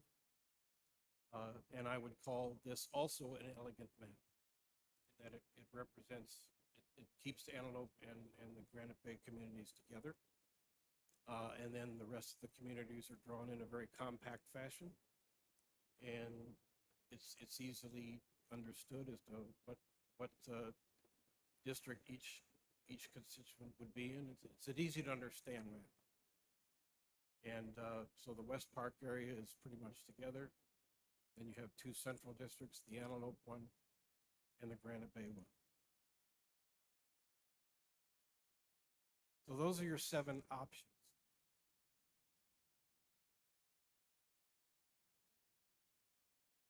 Let's go ahead and, do you have any board members, before we open up for the public hearing, any questions? Or, I know we'll have comments in a moment, but any questions at the moment? Do you have any? Not yet, okay. Let's go ahead and open up the public hearing. It's 8:31, public hearing is open. Marla Franz. Marla, please.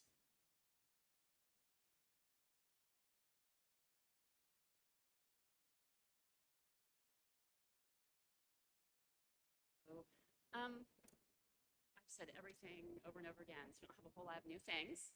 I just want to emphasize that everything I have spoken at, will speak at this meeting and previous meetings, is my true intent was to have a board that works well together and have multiple advocates for each school, meaning multiple trustees for each school.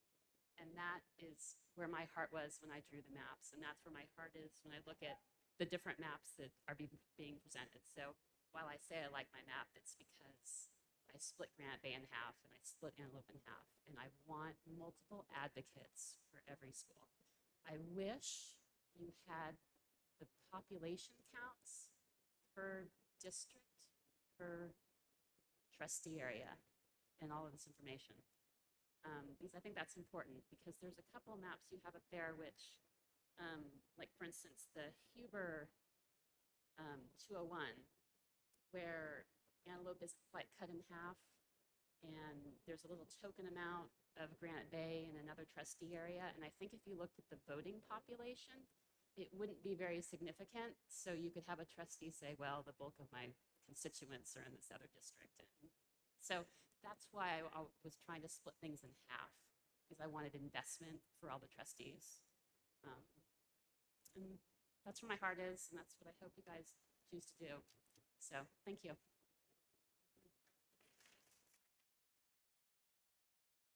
Thank you. Any other speakers on this? We have any other speaker cards? If not, we'll close the public hearing at 8:33, and we'll limit conversation among staff and the board. Any questions that you want to raise?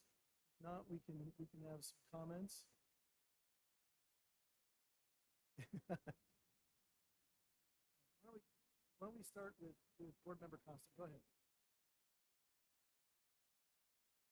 Thank you. I just want to go back for a minute and talk about why we are required to go to by trustee area representation and what the clear intent of the law is. The whole reason we are doing this, bless you, the whole reason we are doing this, bless you again, the whole reason we are doing this is because the California Voting Rights Act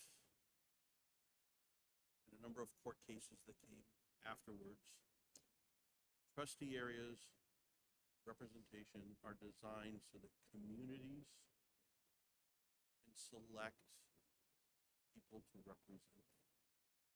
And while I 100% understand Marla's approach, I think it goes directly against the intent of the law, and the intent of moving to trustee areas, in that it splits a number of communities. Now, when we had our initial discussion, we talked about making sure that our trustee areas don't align with attendance areas, so that there would not be sort of ownership over one school, so that everybody would have an opportunity to have, everybody who's on the board elected by trustee area would have the opportunity to have residents that live within their trustee area whose students attend multiple schools. And that way, you could have a number of advocates for a number of schools because of attendance areas. Now, when I look at these maps, I'm going to go from the general to the more specific. When we look at these maps, there are some significant concerns I have with most, but not all of these. And I'll start with NDC 101, if you wouldn't mind pulling that up. NDC 101 is a pretty clean map as far as where the trustee lines are, and they are fairly compact. I would argue with the exception of District 3 on this, or number 3 on this map, the green, in that it's not as compacted as the others. But what I see sticking out to me is that we split the Dry Creek community directly in half. Dry Creek is a clear community of interest. And if you remember when we first started this process, I talked about the clearly identified community of interest we had, such as Antelope, Dry Creek, the Morgan Creek area, the Granite Bay area. These are established communities of interest that we know about. And the courts have clearly opined that when you split a community of interest in a map, even when it's done with the intent to provide 2 representatives, that is not meeting the requirements of the intent of the law. They have a term for it. It's called cracking, and the opposite of cracking is packing. And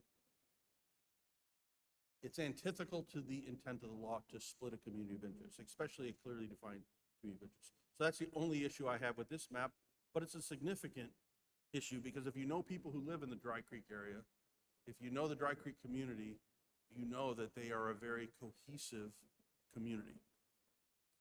If you go to NDC 205 map, which is map number 2, you have 3 communities of interest that are split. You have Antelope that is split, you have Dry Creek that is split, and you have Granite Bay that is split. You have 3 significant identified communities of interest that are split. If you go to map number 3, you have 2 issues in my mind. One is you split, not to the same extent, but you still split Antelope, you still split Granite Bay, and there's almost a direct 50% split of the Dry Creek community. I think it also sort of runs against the idea of compactness.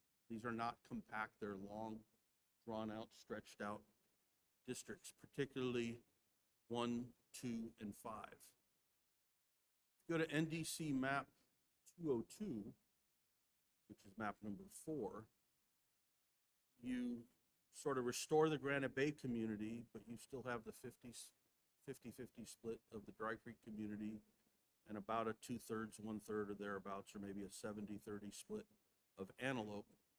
But you also end up with 2 peninsulas. The sort of right-hand side of District 1, that pink peninsula that comes down, where the number 2 is, the blue peninsula that goes horizontally, the blue peninsula that goes vertically. You kind of have this triangle sort of 3-directional pointer there. And again, I think it fails the compactness. It also,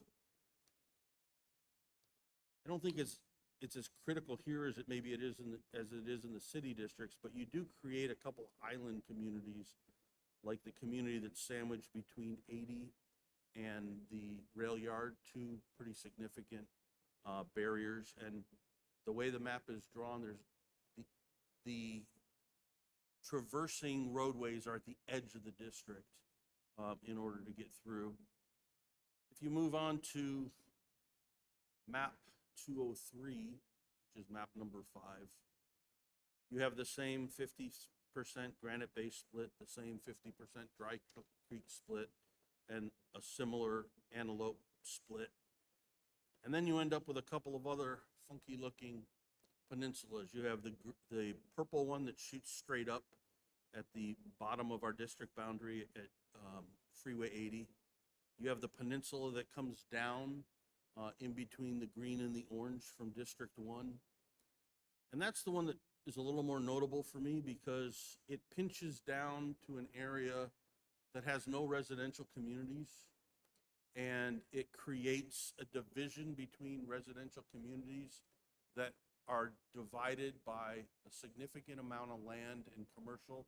It's very similar to the areas of law that are pointed out in, I believe it's AB 849, the Fair Maps Act, that talks about pinching down to an intersection to create a sort of a funnel in and then a funnel out. So that concerns me.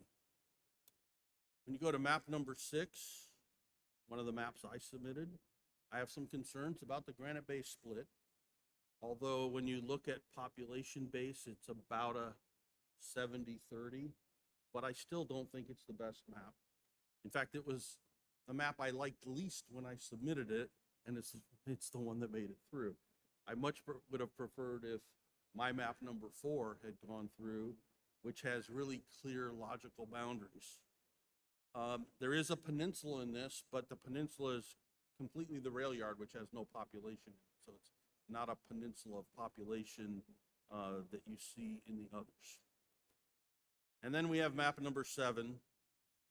I do like the fact that you called it elegant. Is that what you called it? Something like that.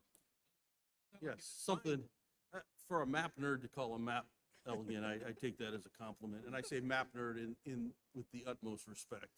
But when I look at this map, The map guy. yeah, the map guy. When you look at this map, it maintains the community of Granite Bay. It maintains the community of Antelope.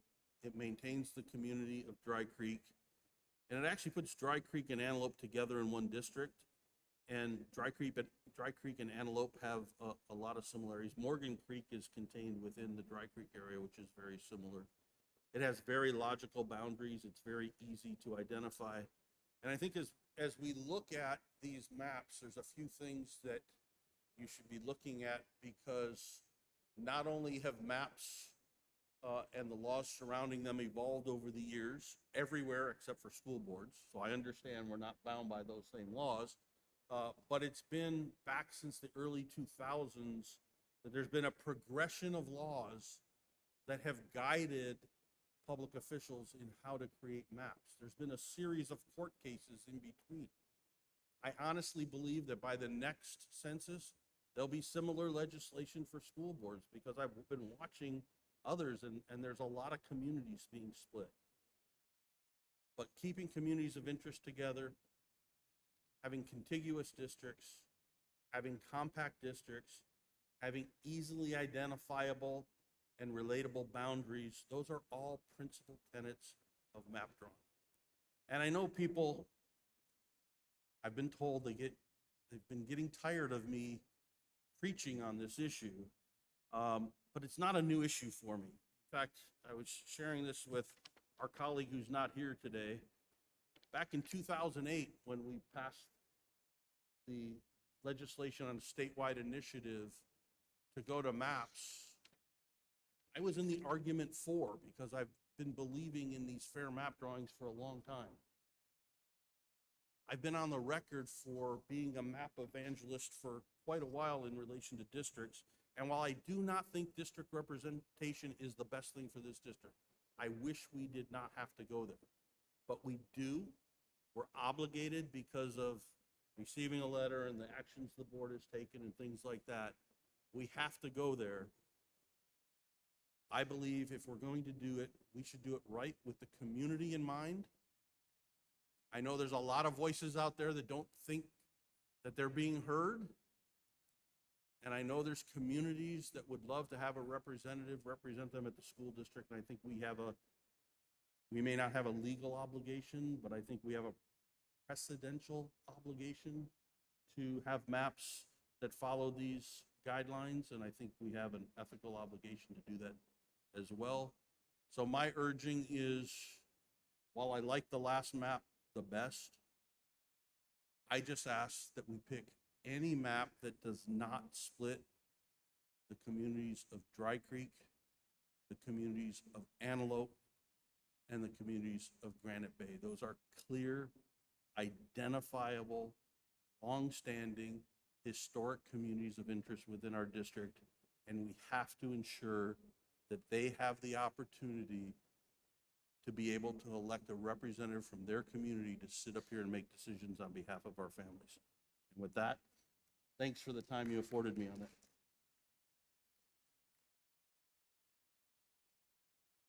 Thank you, Pete. Who would like to go next?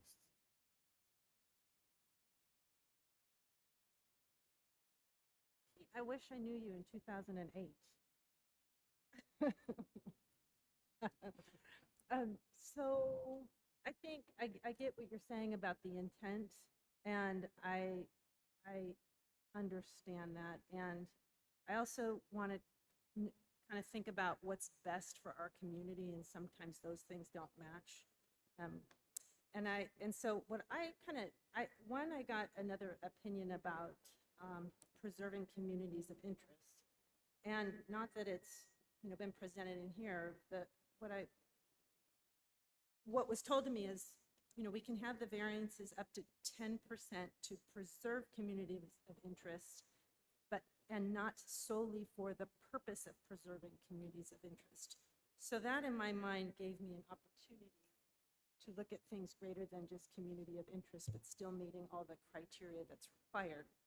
And so when I looked a little further, I started thinking about not only the future of RJUHSD and what this might look like by preserving the areas that you said, but I also wanted to look at considering our partner districts and allowing more collaboration among the partner districts. And so by your word splitting the Dry Creek, the Eureka or Granite Bay area, and Roseville City, it creates more collaboration between trustees that spread between those areas as well. And so I saw map 5, Rand's map, and I think it was the elegant one maybe, that kind of allowed that, what would you say, diverse nature of trustees overlapping both from those communities and those school districts and RJUHSDs. Does that make sense, what I'm saying? So you have Dry Creek trustees partnering with several different Roseville Joint trustees, and you would have Eureka trustees partnering with different Roseville Joint trustees by having kind of a more dispersed map like those ones. So that was my stab at intent crossed with what's best for the community, and I think it's a marriage of both. So that's how I feel.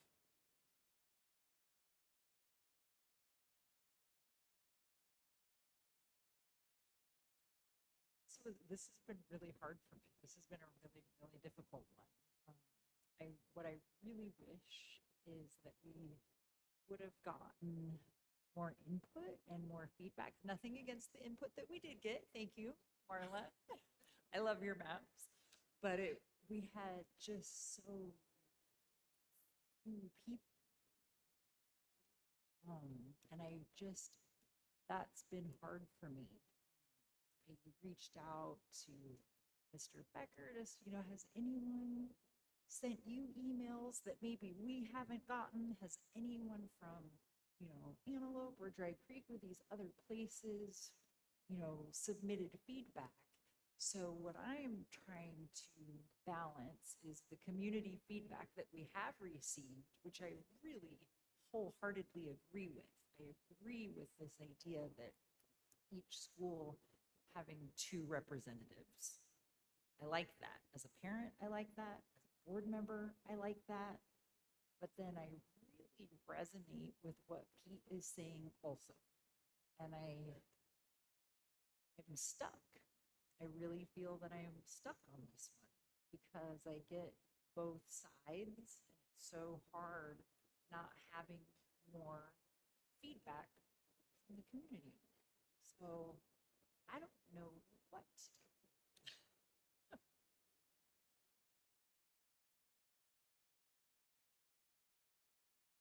Well, we've got a decision to make. I am, again, the,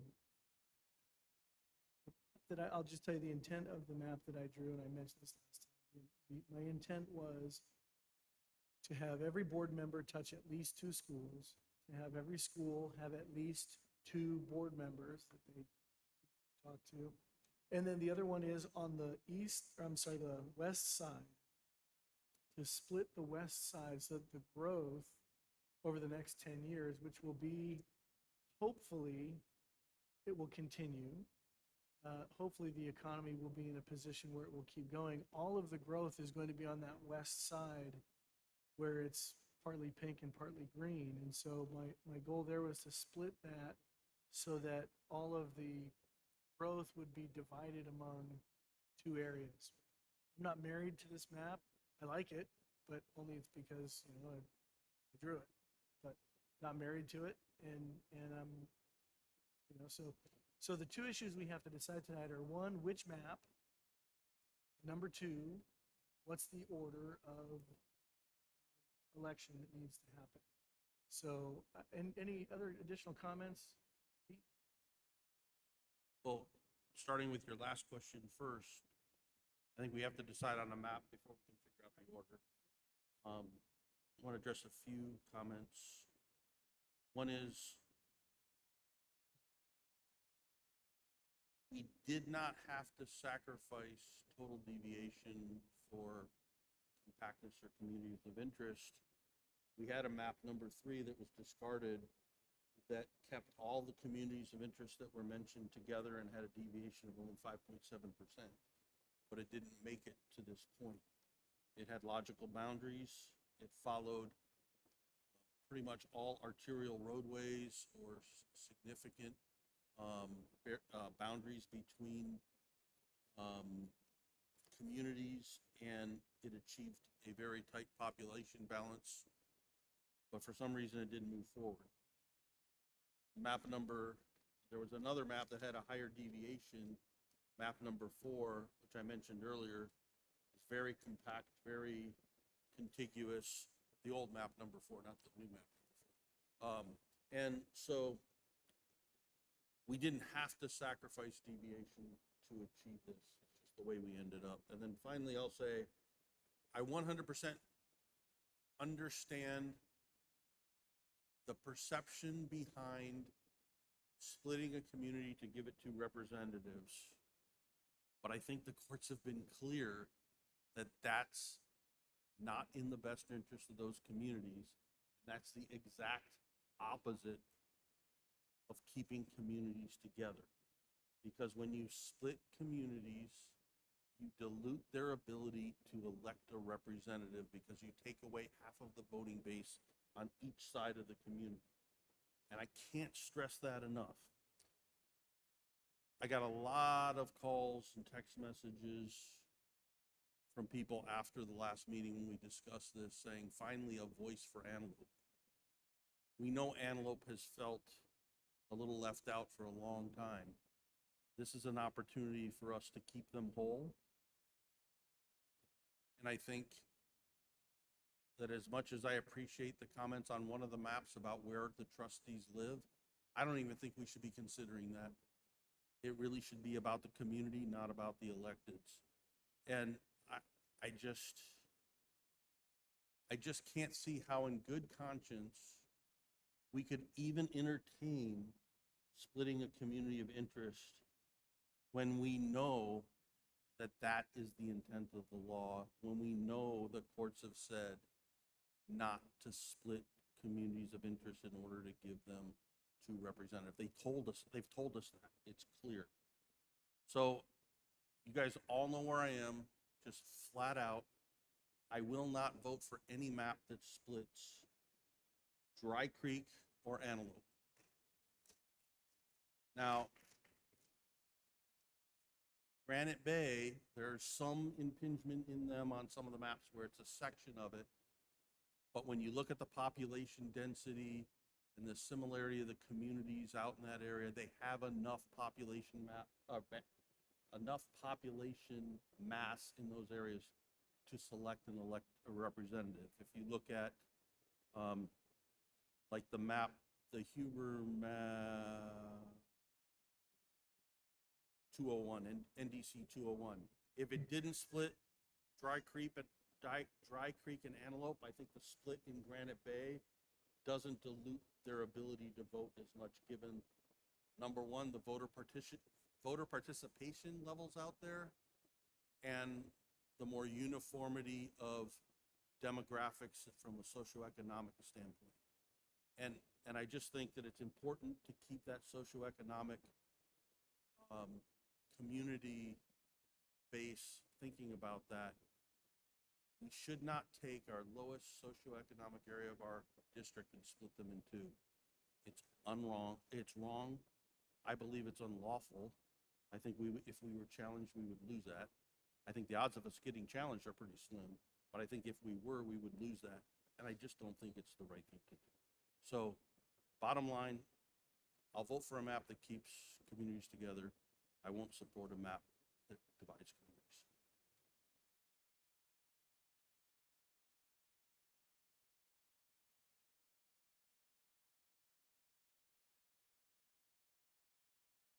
I'll go ahead and make a comment. The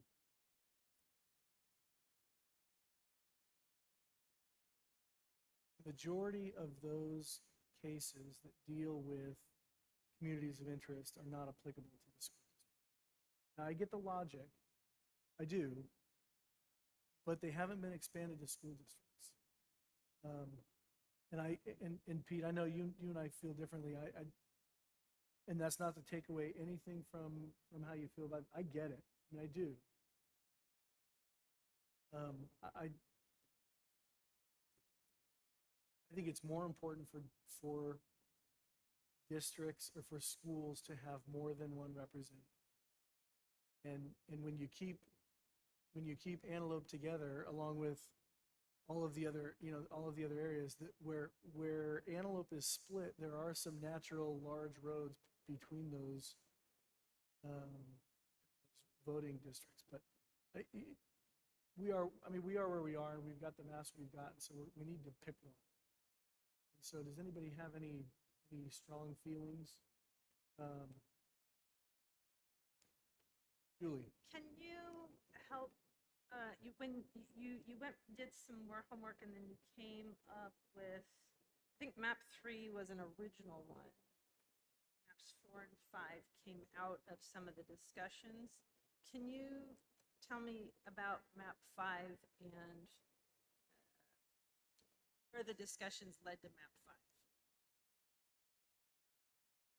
5? 2 meetings ago, when Mr. Huber presented his map,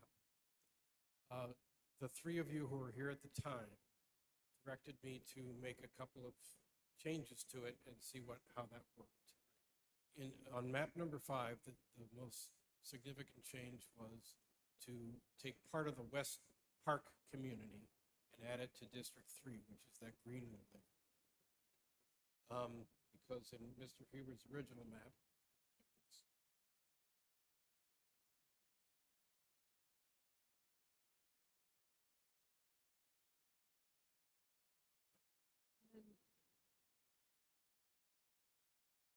it's not going properly. Try to get to 3. Well, I see where you're talking. So Yeah. That was the West Park. Yeah, creating more area around that. What about that little piece that shifted from District 2, which was blue, to District 4? It turned purple. It turned from District 2 to District 4. It's that little piece on the bottom. The other change that was requested on this map was to take District, the brown one, number 5, to the lake. So then District 4 also has to split the lake. And when you're done with that and get to 80, you need some more people. So I just found a few more people. You found those.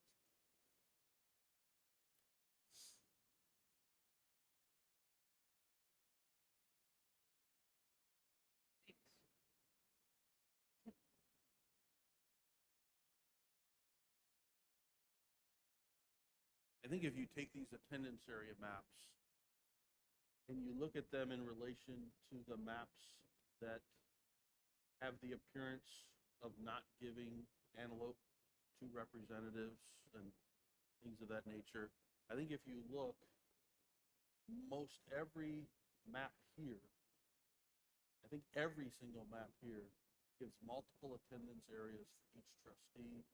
So in effect, you do get multiple. In fact, some of them give 3 trustees in attendance areas. And some attendance areas give each trustee 3 school attendance areas. So I think attendance areas are more important. You can achieve attendance area coverage by trustee maps while maintaining communities of interest. And I just think that we need to keep that in mind. And I don't know what other things I could say to convince you, but that's how I feel.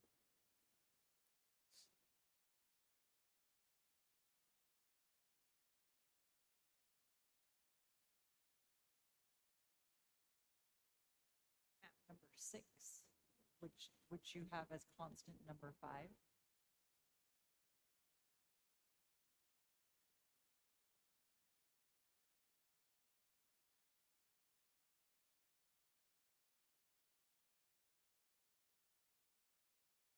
One more, I can't get to 6.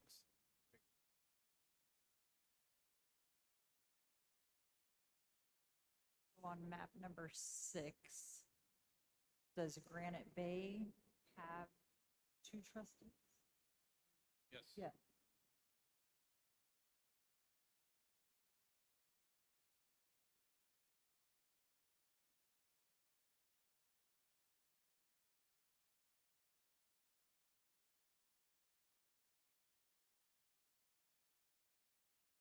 Sure. Is there a motion? Someone want to make a motion? See where this goes. I'll make a motion to adopt map number 7.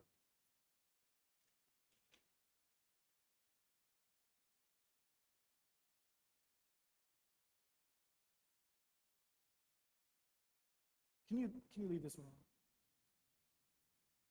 on? Okay, we've got a motion for map number 7. Is there a second?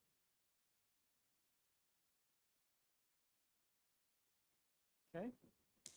We moved and seconded. All those in favor say aye. All those in favor say no. No.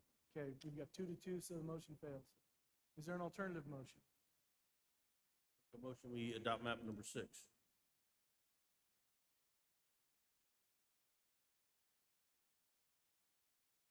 Is there a second for that one?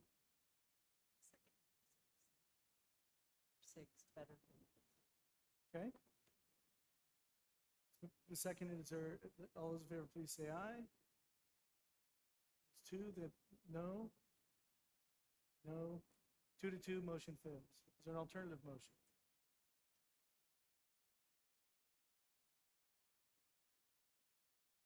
Number 5. It's been moved to approve map number 5. Is there a second? All right, I'll go ahead and second it for purposes of a vote. All those in favor say aye. Opposed? Okay, 2 to 2. Let's do this. We have other items to deal with, so let's release the demographer. We'll put this on pause. We'll come back to this at the end of the meeting because we've got another item to go.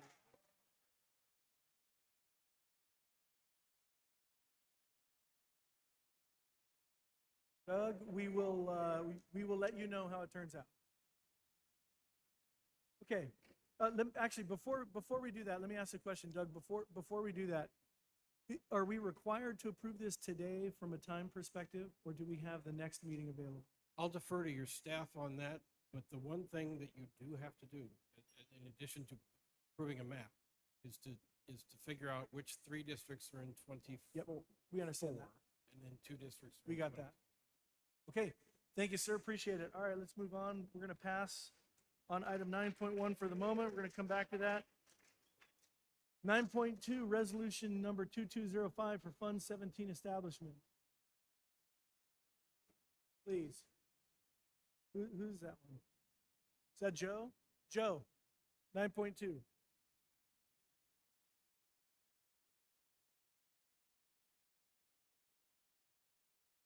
Nine point two? No. 9.2 is pretty quick. This is the Joe, do we have a pension- speaker on 9.2? No. All read the agenda item, so if there's a motion, go ahead. Okay, I make a motion that we approve 9.2. Okay, but it is moved and seconded that we approve item number 9.2. Is that a resolution? Resolution, roll call vote, please. Julie Hirota. Hirota, thank you. Pete Constant? Yes. Heidi Hall? Yes. Julie Hirota? Yes. Scott Huber? Yes.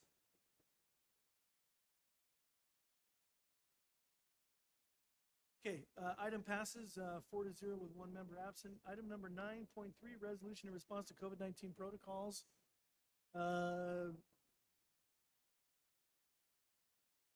Anybody want to comment on this one, or should I turn it over to Heidi, the drafter of the resolution? Heidi, you drafted this resolution in part and mostly, and so anything you want to say before we open it up for public comment? Sure.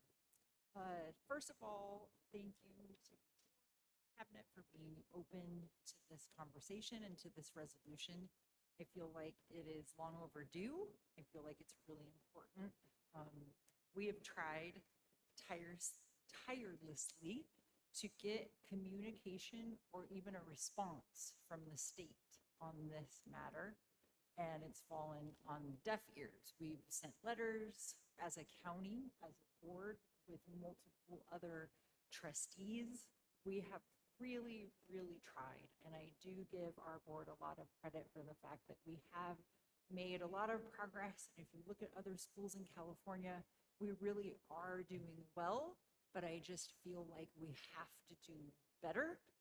And what we're faced with right now, I feel, is a moral and ethical dilemma, where on one side we have a mandate that we're told to follow from the state, and that if we don't do it, we're breaking this mandate. But then on the other hand, we have the health and well-being of 11,000 students that are in our hands, and part of our responsibility is to protect them. There's a lot that's unknown, but I feel like we know three things for sure.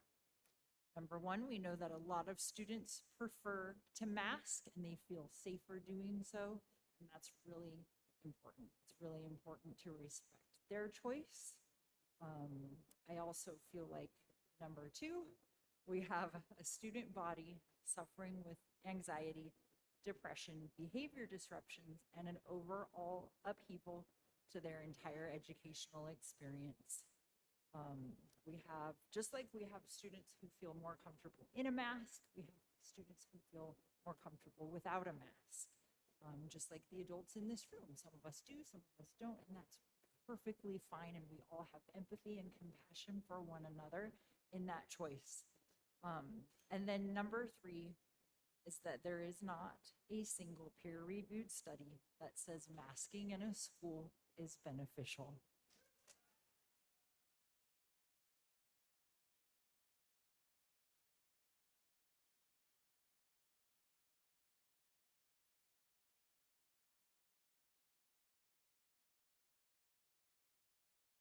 Know that our nation is in a declared mental health emergency for students. We have parents and students pleading to us for change. Just as I spoke on the map issue, I haven't heard a lot of feedback on the map issue, but this issue, I hear your feedback. We have had 2 years of feedback, to the point where it has clouded every other decision that we've tried to make, because no one else, I'm not saying no one else cares about the maps, Marla, but not a lot of people care about anything else, because this problem is so profound. So I feel like it is irresponsible and reckless for us to ignore that.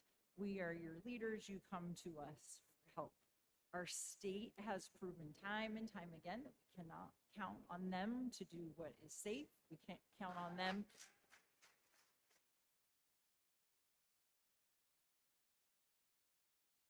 We can't count on them to respond to any of our requests for data or help. I have emailed CDPH. I actually invited CDC to come here and to do a study on our unmasked schools. We have 4 that I know of that are completely mask-free and have been since August 2020. So CDC, come here and do a study. They haven't messaged me back yet, but anyway, so I personally am not comfortable waiting for the update. The updated guidance from the state is supposedly coming out next week. But unless it is mask choice with no strings attached, I don't support it.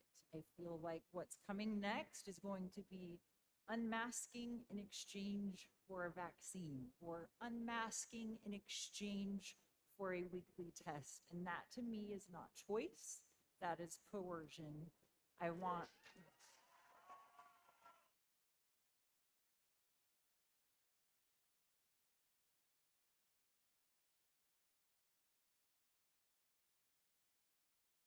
we want mask choice with no strings attached. And I feel like it is our responsibility to put the mental health of our students first, their safety and their well-being.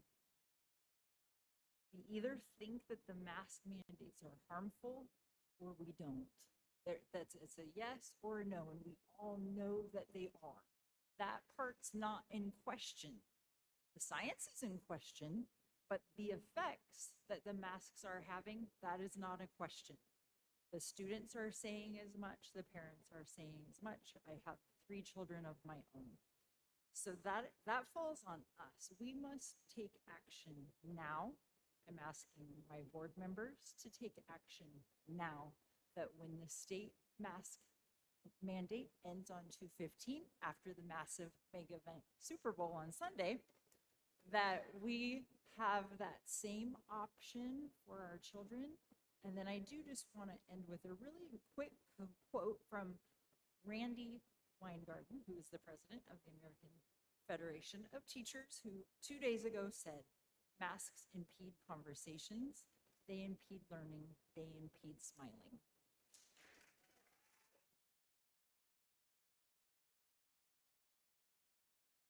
Okay. All right. Thank you for that. That was the introduction for the item, and we're going to now open it up for public comment. And I want to say one thing very quickly. I want to thank you for being respectful and for being a model audience during the other items that we had to get through. You have allowed us to keep the meeting open. You've allowed us to have everybody inside. I believe there's nobody else outside, is there? We're good. So I want to thank you for that. I ask you that you please keep that going, because whether as someone is for or against or neutral, what have you, please be respectful, and we'll get through this. I also, we have said several times, students are at the center of everything we do. And I have a stack. I'd be a lousy contractor if I had to eyeball this, probably a ½ an inch thick of people who want to speak. And so the first thing I want to do is I want to ask students, if you're a student in our district and you've turned in a white speaker card, please stand up.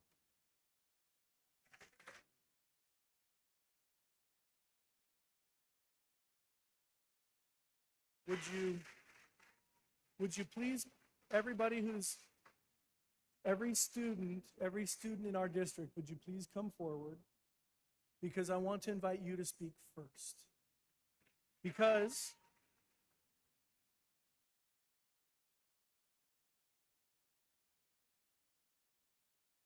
students are at the center of what we do, I want you to tell me your name, and then I'll find your card and I'll pull it out so we don't call you later. But I want to do that. Then when we get done with the students, we'll do something else. Go ahead, please. I'm Connor Stevens. There we go. Good. Yep, it's a minute 30. Yeah. But you don't feel you need to take all of it if you don't want to. Yeah. Go ahead. All right. Connor? Yep. Go ahead, Connor. All right. My name's Connor Stevens, and I'm a freshman here at Wood Creek. I've had a mask, or I'm here to ask that you guys vote yes on mask choice. I've had a mask exemption for about 5 months now, I'm pretty sure.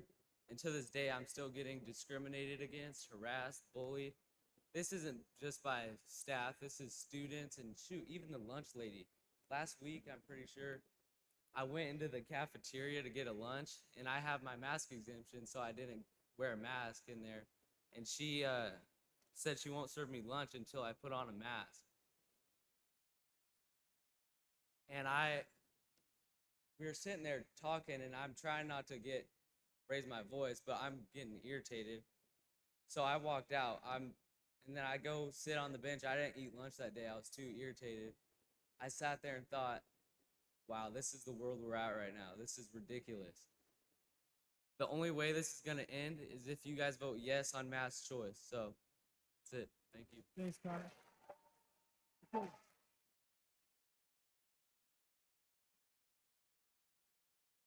Yeah, do me a favor, we can keep the applause in between, because we're going to applaud for all the students at the end. Go ahead. Hallie Pearson, please, go ahead. Hi, I'm Hallie. I'm a senior at Oakmont High School, and I don't want to spend my last 3 months as a Viking in a mask.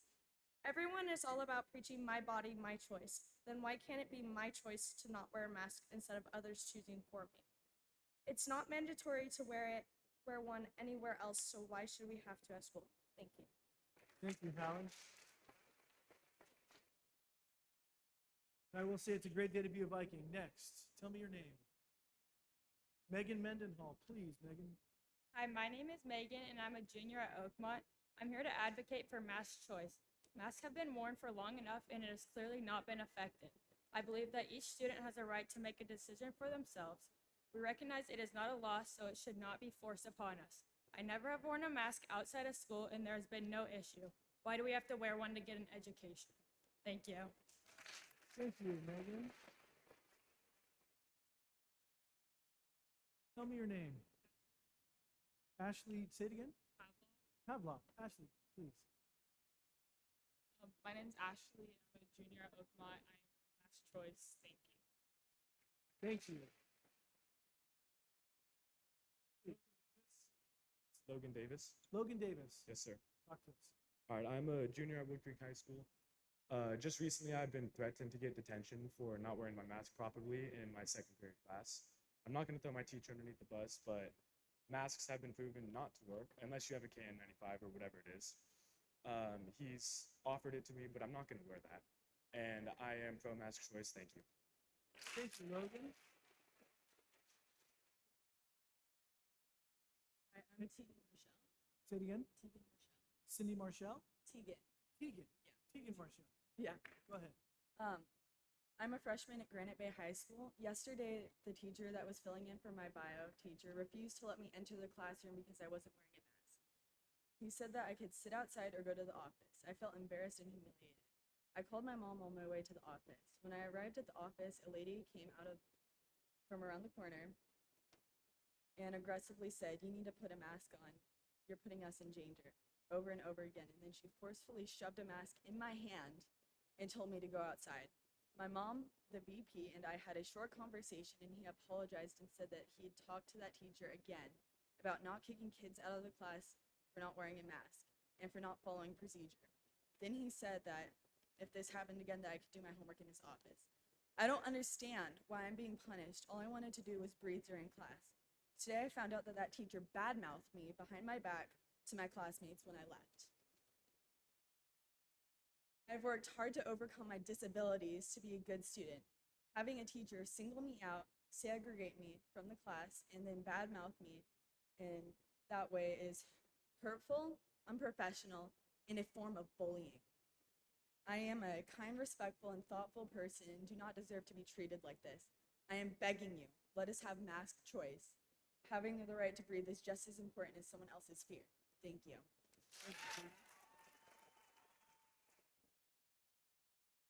Noah Abel? Noah Abel? Hello, members of the board. I'm grateful for the opportunity for me to have to speak today and represent my school. I'm a student in Oakmont, and let me start by saying that, in my opinion, as a student, I don't think the campus has been more segregated since the 1960s. Masks and vaccines cause a stigma and a social divide that we haven't seen since the integration of schools for race. The quad in schools, you can see that certain people sit with certain people. You have people that wear masks all day on this side of the corner and other people that sit with no masks. And it's hard to see that other kids won't even accept to even start a conversation with people that don't have the same views as you. And it just hurts the atmosphere that you have at school. It's just divide and just hatred for each other. I've been made an example of. I've been called up in multiple classes to stand in front of the student and just be bashed by multiple teachers of just saying of how disrespectful I am to other people and how I'm inconsiderate of someone else's feelings and how my feelings don't really matter. I've had rumors spread about me of how I'm disrespectful to other people and I hate just keep people safe. I've been somewhat bullied. I've been slapped before, physically touched because I wouldn't put on a mask while I was being picked up from school. All I want is someone to have a choice. I'm all for that. If someone wants to wear a mask, I'm cool with that. I don't look at you in any different person, but I just want a choice. Thank you.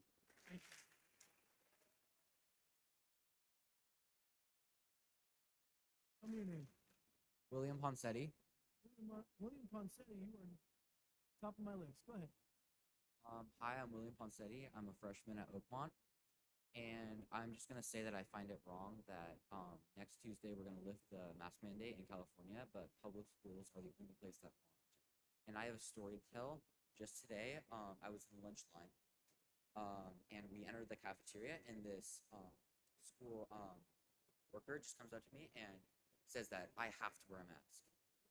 Despite the fact that there's a room full of like 100 or 200 people not wearing masks, eating lunch. And I say, no thanks, I'm not gonna wear a mask. And then he says, I have to go out of the lunch line. And so I just go to the end of the lunch line and get back in. And he says, I'm not gonna get a lunch unless I put on a mask, which I eventually did because I wanted the lunch because I need to eat. But I just find it wrong that I don't have a choice on whether or not I can wear a mask, especially in a room full of hundreds of people not wearing masks. Thank you. Thank you. Thank you, David. Logan Crabtree. Logan Crabtree. All right, so hello everyone. My name is Logan Crabtree and I go to Granite Bay. And last month I spoke to you about the free will of students to breathe unrestricted. I said that I support a student's choice to defend their own health choices to mask or unmask. Since that meeting, I've been a better student, happier and more engaged. I've turned off listening to the oppressive messaging about masks altogether. I have a great relationship with my teachers. We have mutual respect for one another. I respect them in class and their role and what they are there to teach me. They respect me for my need to choose and are seeing the benefit in my schoolwork. I'm thankful for my teachers. This month has been the most normal I felt in 2 whole years. I respect my mask-wearing peers even if I don't understand it. No one's feelings about masks serves to outvalue someone else's, and that is the benefit that having choice brings all of us. This is what we should all be working towards.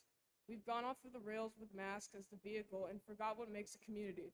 We're identifying with cloth face coverings to define us. That's insane. I don't think how protecting individual freedom and thought can lead us astray. If we don't instill respect for choice in our school community's culture, then we are not going to thrive. We're only going to look in the rearview mirror and wish we'd behaved better. Thank you. Thank you.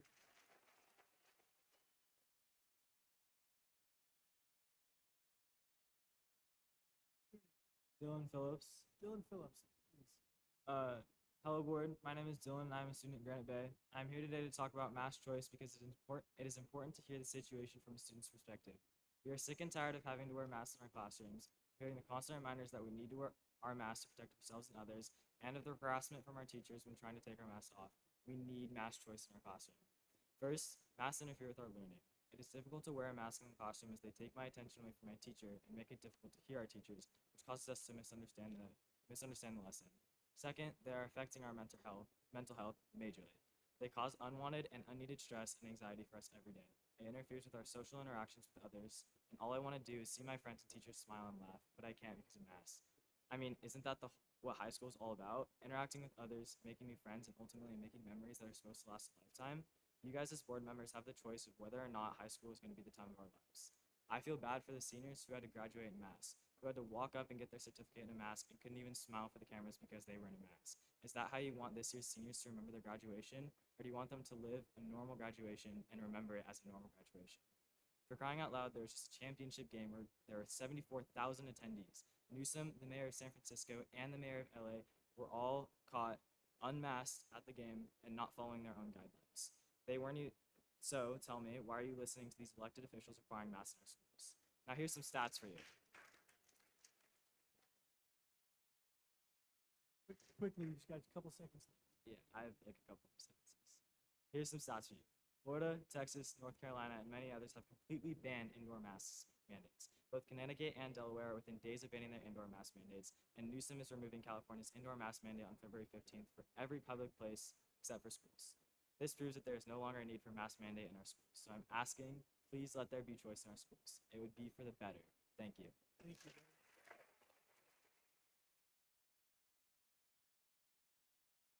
Cambria Beal. Tell me your name again. Cambria Beal. So last year was my freshman year of high school, and I was so excited because I've heard so many good things about the school I was going to.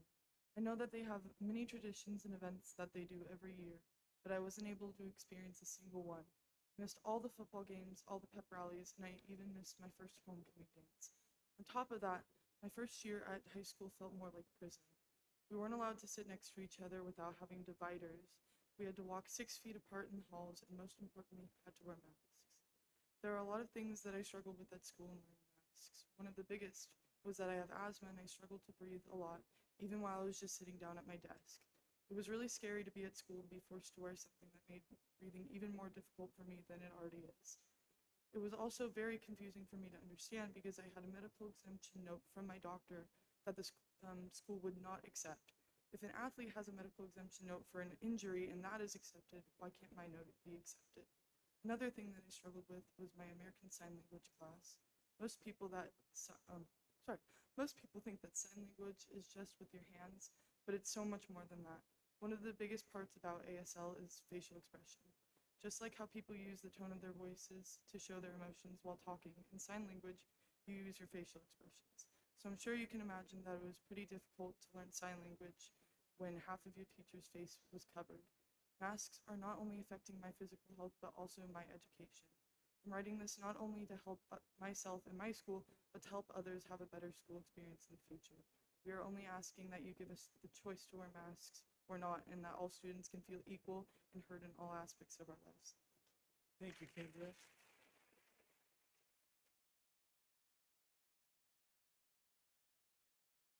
Sparza, and I am a junior at Roseville High School, and I am pro-choice for mass.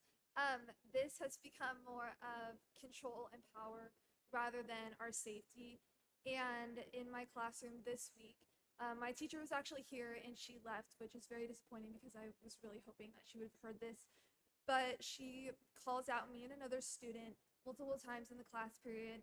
And she even took 10 minutes of the class period to demonstrate how to put on a mask and how to crisscross it or tie it in the back. And the rest of us are all listening, trying so hard not to laugh. And it's just very disappointing when I'm trying to learn how to write an essay and this is what I'm being taught.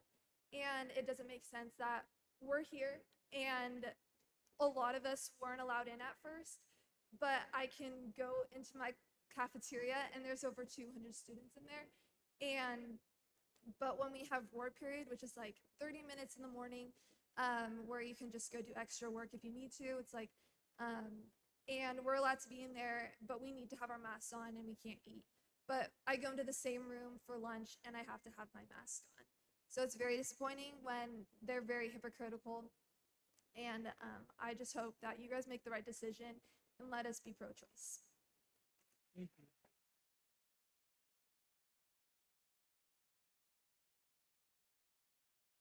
Tell me your name. Lily? Lily. Go ahead. my name is Lily. I go to Roseville High School. I'm a senior and I'm advocating for mass choice.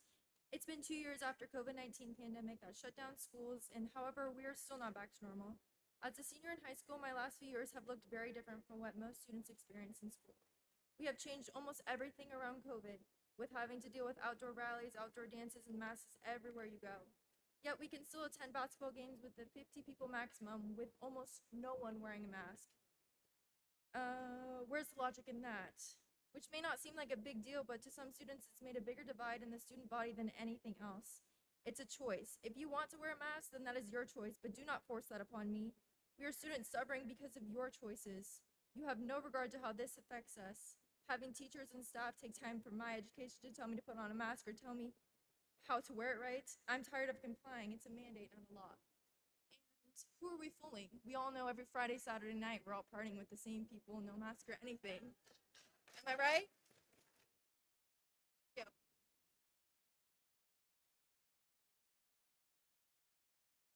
Hey, thank you, Lily. I'm Samantha Santry. Samantha Santry. Samantha, please. Okay. I decided to leave the district after winter break and just do homeschool. One reason I decided to leave was because of masks. I absolutely love to dance, and one of my all-time biggest dreams was being dance team captain. This year, that dream came true, and I was one of the producers, which is basically captain of the West Park Dance Company. But masks ruined that amazing opportunity for me. I hated being told to put on a mask constantly and have people get mad at me if I didn't wear a mask. I have anxiety, so dancing with a mask restricting my breathing would cause tons of panic attacks for me, and it just took away all the fun. Now I no longer get to dance with all of my friends and live out one of my biggest dreams. I would love to go back to West Park and be a part of the dance company for my senior year, but that probably won't happen either. Please allow for mass choice. Thank you.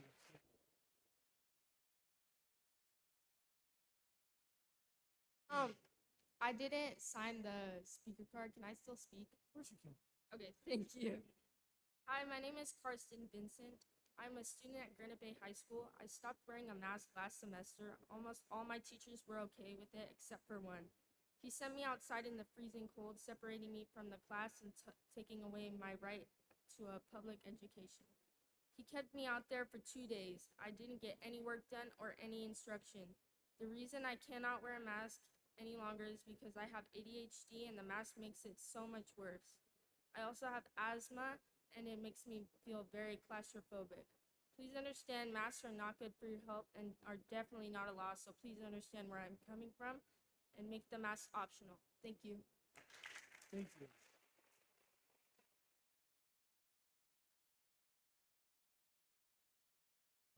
Hi, I'm Brandon Tudine. I don't have a speaking card as well. Okay, thanks for telling me that, because otherwise I'd be looking for it.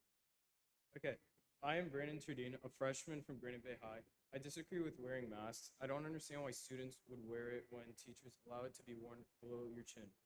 Masks are not part of my education. It's my choice, and I don't want to wear a mask. Let's go, Brandon.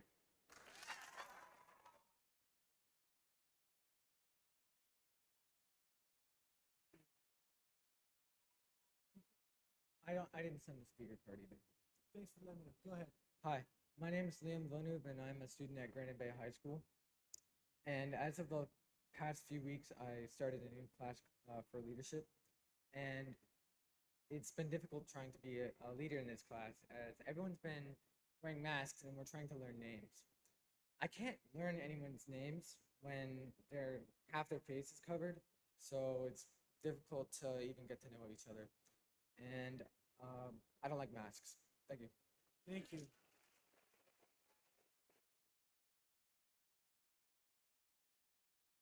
My name's Sophia Letty from Oakmont High School. I did sign a speak. Yeah. So I'm actually, pardon? Go ahead, Sophia. Okay. So I'm actually here as part of Diversify Our Narrative for this school district, and I'm here to remind you that I am not a virologist. I don't really know a lot of what I'm talking about when it comes to this. I'm also going to remind you that everyone in this room, we're not virologists either. Not experts. We haven't received the education that we need in order to consider ourselves experts on this. And that's why when it comes to communicable diseases, we should listen to the experts. Right now, I urge you to make the decision about masks in our schools based on science. And I understand that science, especially as we go through a pandemic the way it is right now, is constantly evolving and changing. But right now, the science is telling you that it is safest for students, for teachers, and for their families to mask in schools.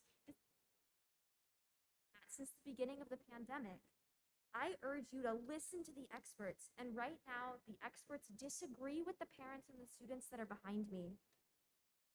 Vaccination rates are not high enough for a mask school to be safe. 30% of the county is not fully vaccinated, and a lot of those students who are unvaccinated are also the students who will choose to participate in mask choice. When I wear a mask, as I understand will be my right under mask choice, it protects me. It doesn't protect, wait, I said that backwards.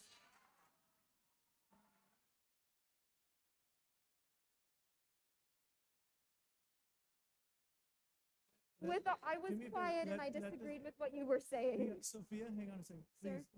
Please, let the speaker finish. Let's be respectful. Please. When I wear a mask, it protects all of you. And I understand that that's not a courtesy that you're exactly willing to extend to me right now, given the way that this has become so heated in our society. But I urge you to continue to listen to the science and take the responsible, conservative route here and protect the students in your school district. Thank you. Thank you, Sophia. Would you all like to speak as well? Tell me your name. Tell me your name. My name is Laura Tuzere. I'm a senior at Antelope High School. Yes, I do have this. Should be right next to Sophia. Go ahead. All right. Hi, Mr. Becker, Mr. Huber, Ms. Hirota, Mr. Constant, and Ms. Hall. One of our signs today was "My mask protects you." I believe this is a very important statement in this whole anti-mask, pro-mask debate. It emphasizes our ability to help our fellow man during these troubling times. It is a bit sad for me to see that some people do not acknowledge how their actions affect others. Personally, I have an immunocompromised mother, and I know some of my peers do as well. And it's frankly heartbreaking to see people in our district promoting behaviors that endanger our close ones. As it is especially devastating to see some of our own board members elected to protect us, emboldening people promoting such behaviors. Also, a quick side note, I think it's important. So if anyone wants to talk about diverse text, we're also from Diversify Our Narrative. So they can check our website, diversifyournarrative.com, to better understand the importance of representation in education. I also want to thank Roseville PD for protecting us tonight. Although I find it kind of unfortunate that this is what it's come to in our community. So do what's right, keep our students safe, and uphold the mask mandate. Thank you. Thank you, Laura. Hi, I'm Charlie Vanderveen. I did sign the, yeah. Tell me your name again. Charlie Vanderveen. I'm a student at Granite Bay High School here to speak about the anti-mask movement. First off, Ms. Hall is concerned about mask-induced anxiety, but I'm far more anxious about the man who was allowed to Nazi salute me for wearing a mask last time I came to a meeting here. Nothing was done about his behavior. He was at this meeting today. He only left maybe 30 minutes ago. I'm not here to convince those of you who are anti-mask that you should. It's been 2 years and you've made your decision. I'm here to tell you that mask mandates in schools don't affect you, they affect us. So why haven't you been asking us for our thoughts until now? Why haven't you made public comment accessible for students and for my friends who were standing outside waiting to speak? Why are you making decisions about our safety without listening to us first? Keep us safe and keep our voices heard. Thank you. Thank you, Charlie. Hi, I'm Whitney Sear, and I do have a speaker card. Thank you. I'm Whitney Sear, and I'm a sophomore at Wood Creek High School. First, I want to say that I truly appreciate the willingness to fight and listen from our superintendent, Mr. Becker, and the rest of this board. It means so much to the students, really. Personally, I would consider myself to be a good, attentive, and engaged student, but it is extremely difficult to be engaged and follow along under these conditions. Often I have to ask the teacher to repeat themselves because I zoned out. Before masks, I never had a problem with my engagement. So I can't even imagine going any longer surrounded by masked, expressionless, deadpan faces. Several of my fellow students have given up and continue to fall behind because they just don't care anymore. And who can blame them when they haven't had a normal school year in 3 whole years? In addition, there is a mental, physical, and emotional exhaustion that comes with being masked all day. The second I leave the classroom, I rip off my mask and feel like a rush of relief. However, others continue to wear the mask outside because they don't even realize that they're wearing it. We have conditioned kids to become accustomed to a life of little to none engagement and social interaction. How do you think it has impacted us? When a kindergartner learns the alphabet and sings it all by themselves for the first time, and all they get from their teacher is muffled words and squinty eyes. So I ask you to please allow us a choice so that we may overcome this new, terribly isolating normal. Thank you very much. Thank you, Whitney. Please. Hi, I'm Nicole Mihailov. I do have a speaker. Tell me your name again. Nicole Mihailov. I do have a speaker. Thank you. Hi, I'm a freshman here at Wood Creek. As you heard from students before, just because a student chooses not to wear a mask, they are silenced and judged. A lot of students put time and effort into their schoolwork, and I think it's time that we make the education of students a top priority instead of if they are wearing a mask or not. Thank you. Thank you, Nicole.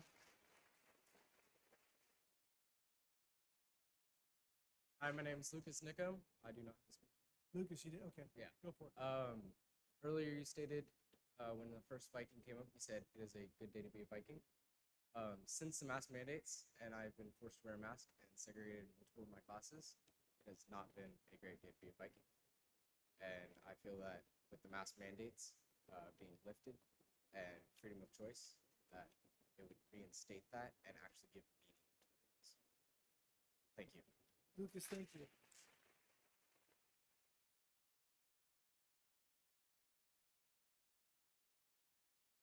Okay, are there any other students who would like to speak, whether or not you? All right, students, thank you very much for speaking.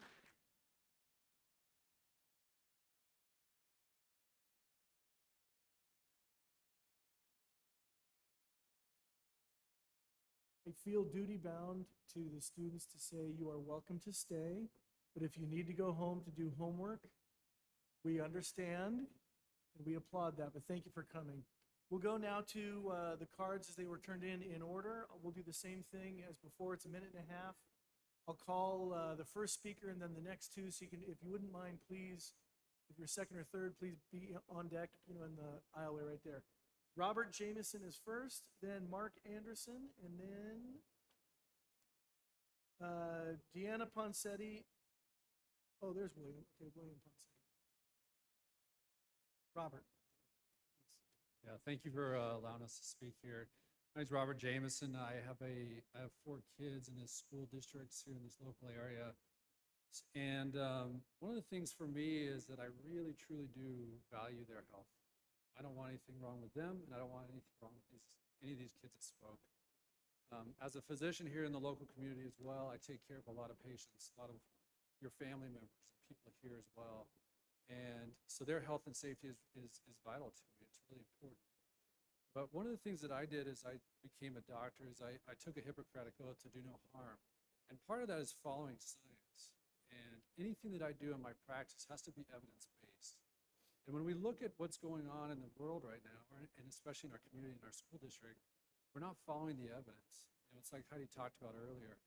If you look at what the CDC director just came out and talked about, over 75% of the deaths that happened with COVID had more than 4 medical comorbidities. It didn't matter where they masked, it didn't matter where they're immunized, nothing else really mattered except for their overall health. When we look at the number of deaths over the last really 10 years, the number of deaths in this world are about 7.6% every single year, including the last 2 years.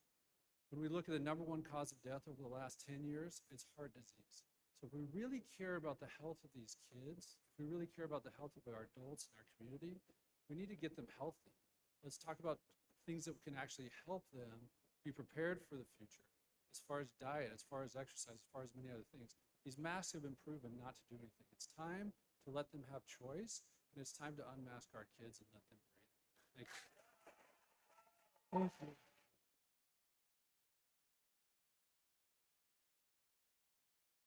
Thank you, Robert. Next is Mark Anderson, and then Deanna Ponsetti and Aaron Grover. Good evening. See you all again. It's been a little time. Good night tonight. Thank you for your time, board, and thank you for listening to all of us. I had a few other things to say before the students came up, but really, there's no better comments than what came from the students tonight. It was amazing. Thank you for all the students. Quite honestly, it's a breath of fresh air. Forgot to say my son is a student athlete at Oakmont High School. Go Vikes! Here we go. What's amazing is that we're trying to teach our kids, right? We're trying to give them an education in our school system and teach them critical skills to get out of the workforce, and one of those is critical thinking, right? And from what I heard tonight is our kids have that. They're noticing their surroundings, they're making good decisions, and they're noticing the pure hypocrisy that is pushed upon them, that when I stand up in a lunchroom, I have to wear a mask, but I can sit down with 200 kids without a mask, and that's totally fine. But when I go to a class with just 20 kids, then I have to put a mask on, but I can go back to the cafeteria or outside with 400 kids with a mask off, and that's totally fine. So it's this way, it's that way, it's north, south, east, west. Thank you again for the kids. Thank you for being critical thinkers. Let's move forward. No masks. Thank you. Thank you, Mark. Okay, next is Deanna Ponsetti, then Aaron Grover, and then Michelle Peterson. I don't have much to say because the kids totally took it all. But my son is a freshman at Oakmont. I started my week on Sunday. I got an email that they were looking for parents and students that wanted to stand out and hold some signs. So I asked my son, thinking, teenage boy, he's not going to go for this. Hey, do you want to, get up early? And he said, heck yeah, Mom. So we made some posters. We were there at 7 a.m. That's huge for any kids that are still here, and all of the moms, you know what I'm talking about. And we just had a conversation. It was like such an awesome way to start my week. And just like the person right before me, I'm so fortunate that my son has these critical thinking skills, that we can have that conversation. And I think that's where I'm struggling as a parent, because I always try to explain to my children why we have to do things. And I've sort of having a really hard time explaining this anymore, because they're seeing what's happening in the world around them, but then how it's so different when they go into school. So I just want to thank you guys for listening. Thank you. I'm hoping we're moving in the right direction. I appreciate that we're getting back to normal, because this is not normal, and I don't believe in being normal. That this has been a great opportunity for you guys to hear our students, and I just appreciate your time tonight. So thank you so much. Thank you. Thank you, Deanna. Aaron Grover is next, then Michelle Peterson, and then is it Dania Swanson? So Aaron Grover's next. She had to leave. Okay, Michelle Peterson. Michelle Peterson, then Ms. Swanson, and then Mallory Covert Ross. Michelle. Hi there, Michelle Peterson, Oakmont Senior. Thank you so much, Heidi, for putting this resolution together. I was one of those parents standing on the street. I am for mask choice. I want to also thank the kids. That takes a lot of guts to diversify your narrative, to come up here and speak. I want to thank them. I want to thank all of the students as well that came up and stated that they are mask choice.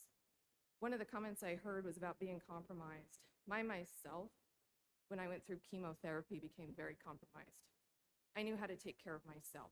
I did not ask anybody in my community around me to bow to me.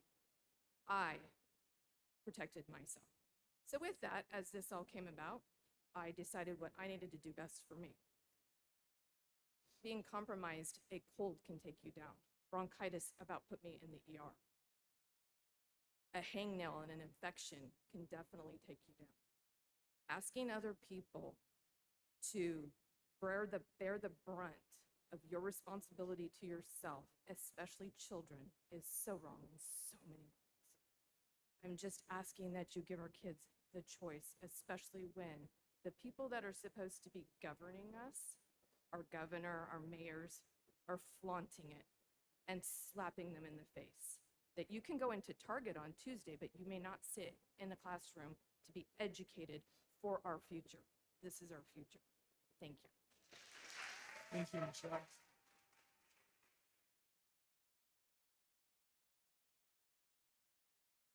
Is it Dania or Danya? Dania. Dania Swanson, then Mallory Covert Ross, and then Wendy Beal. Please. Junior at Oakmont and 3 prior graduates from Oakmont. I'll thank the board and Julie. I've had conversations with Julie these past 2 years. Thank you for being open. I voted for you too as well. I didn't know I was going to talk tonight, but I had some colleagues in the audience that said, you should say something, because I'm in the classroom every day with kids with masks. I want to thank this board because you have been the first, as stated before, to change a lot of things. The district that I'm in, not so much. But so I see daily what is happening to kids with these masks. It's been stated, it's been stated. It's hard to hear them, it's hard to see if they're participating. It's hard for them to read facial expressions. It's hard for them to relate to other kids around them. What really is happening is increased fear. They are so fearful. I had a student when I had COVID myself, and she said, "You had COVID?" It was like, wow, like that's it, I'm done. And to see a little 6-year-old in that much fear, this is what's happening to our kids in school. It is not improving their education at all. It's just instilling fear. So as you were saying with the choice of charter school, choice is in the air. We need to make that choice for our kids. Thank you. Thank you, Dania. And Mallory. Mallory is next, then Wendy Beal, and then Tim Peters. Hi, Please. Mallory Covert Ross, employee at RJUHSD, teaching for 15 years. I knew we weren't going to forget to talk about masks tonight, so thanks for the time. As a local governing school board, thank you, Heidi, for writing this resolution. Thank you for the opportunity to help get us back on track to teaching our students properly. Thanks for having the students come up. I think that was really important to hear. But I also think it's important for you to hear from a teacher who might not share the same opinion as the local school union. I see students constantly walking down the halls with their heads down, their hoods on, their AirPods in. I've never been more disconnected than I have this year on campus. Our students are flat. They have no emotions. The lack of oral participation and communication in our classroom, the inability for them to even have oral discussions with their elbow buddies. I can't understand them and I can't hear them. If I can't hear them, they probably can't hear me. I'm shouting. By the end of the day, I have a sore throat. I see so many students also in the same disposable masks I teach in Sacramento County. They wear the same disposable masks multiple days in a row. They don't understand. It's gross, it's not healthy, it's not safe. And none of them, honestly, are wearing them correctly. I teach from more than 10 to 12 feet away from my students. Can we please take our masks off? I'm not a threat to them. Teaching in these masks and learning in these masks is unbearable. I miss their smiles. I miss the joy that teaching used to bring. I miss being able to tell my students good morning and having them wave and smile back. Please help us bring that back to the classroom. And I'm not even going to get started on how hard it was to teach my hearing impaired students in those silly masks with the plastic covers that just fog up. It was an absolute joke. So please give us the choice and let us teach our students.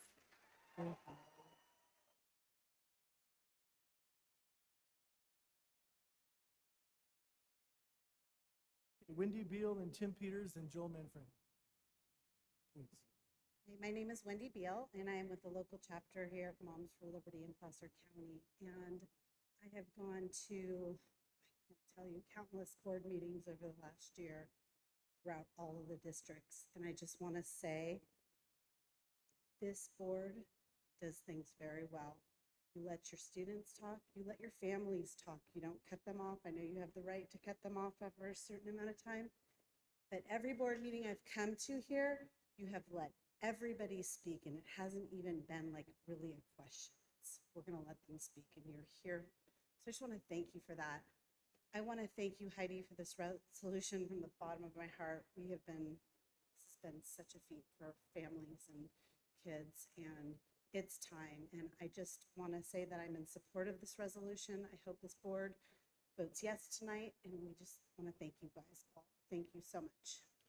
Thank you, Wendy. All right, Tim Peters, then Hello. Joel Manfredi, then Kristen Wagner. Tim. Well, I'm stuck between Wendy and Joel, which is big shoes to fill. Those are good I'm bookends, actually right? really nervous. Those are good bookends. So my name's Tim Peters. My son Jace is a junior here at Wood Creek. I had a son Jane that was technically the last normal graduating class in 2019. I was born and raised in Roseville Hospital before it became a U-Haul place. I went to Oakmont High School. I am Roseville. Many people here know me. As we talked before, choice. We have some that have chosen to wear masks. We have others that have chosen not to. That is our right. Why the kids don't get that choice? We are not better than them. They have a choice. Apparently, just so you guys know, this is a COVID safe zone. When you guys walk into a restaurant, you wear your mask, you sit down at your table, and you take it off. COVID is gone when you're under 6 feet tall. Let's do that for the classroom. The kids are sitting down, they are in the COVID safe zone.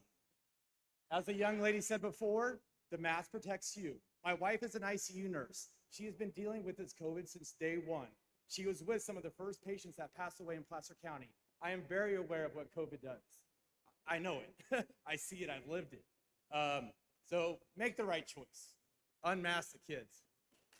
Thank you.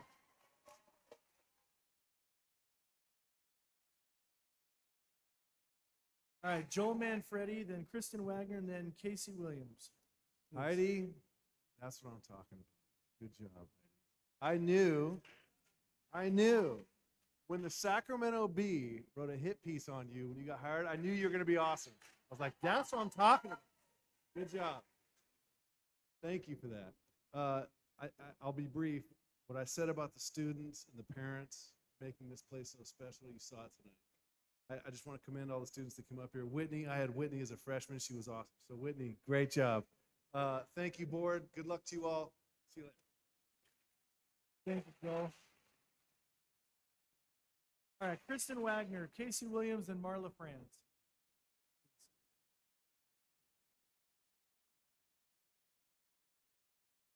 Okay, I would like to also make a plea for mask choice. I'd like to share an article written just last month by Drs. Doran, Branch, Elliman, and Perkins of Tufts Medical Center, Harvard Medical School, Boston Medical University, and Boston Medical Center, respectively, in the hopes of easing some of the fears of those parents and students that believe everyone must remain masked. Kristen, can you pull the microphone up a little closer? I am tall. Thank you. Better? Much better. Okay.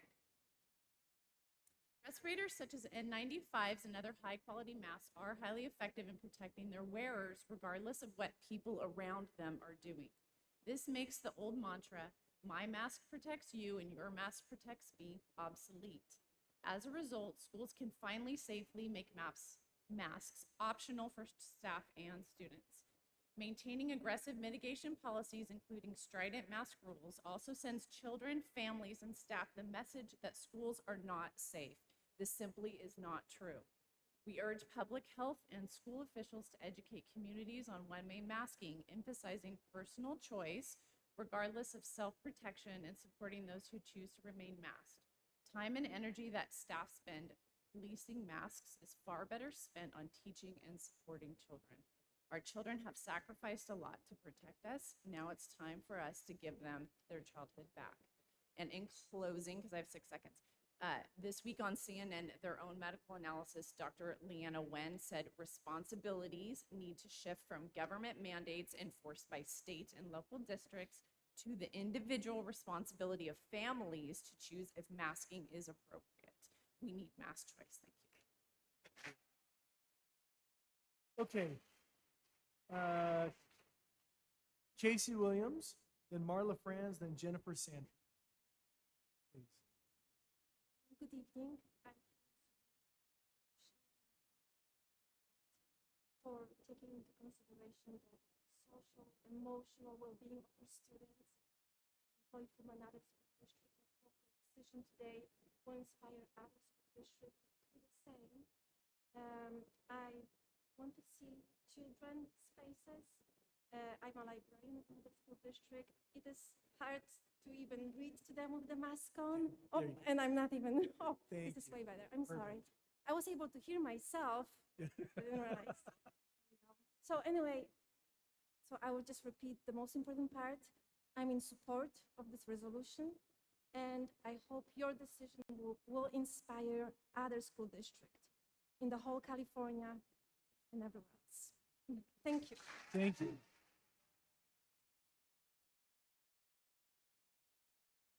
Okay, Marla Franz and Jennifer Santry, and then Shemaine Phillips. Hi, I have sympathy for the people in our community who are worried about the transmission of COVID.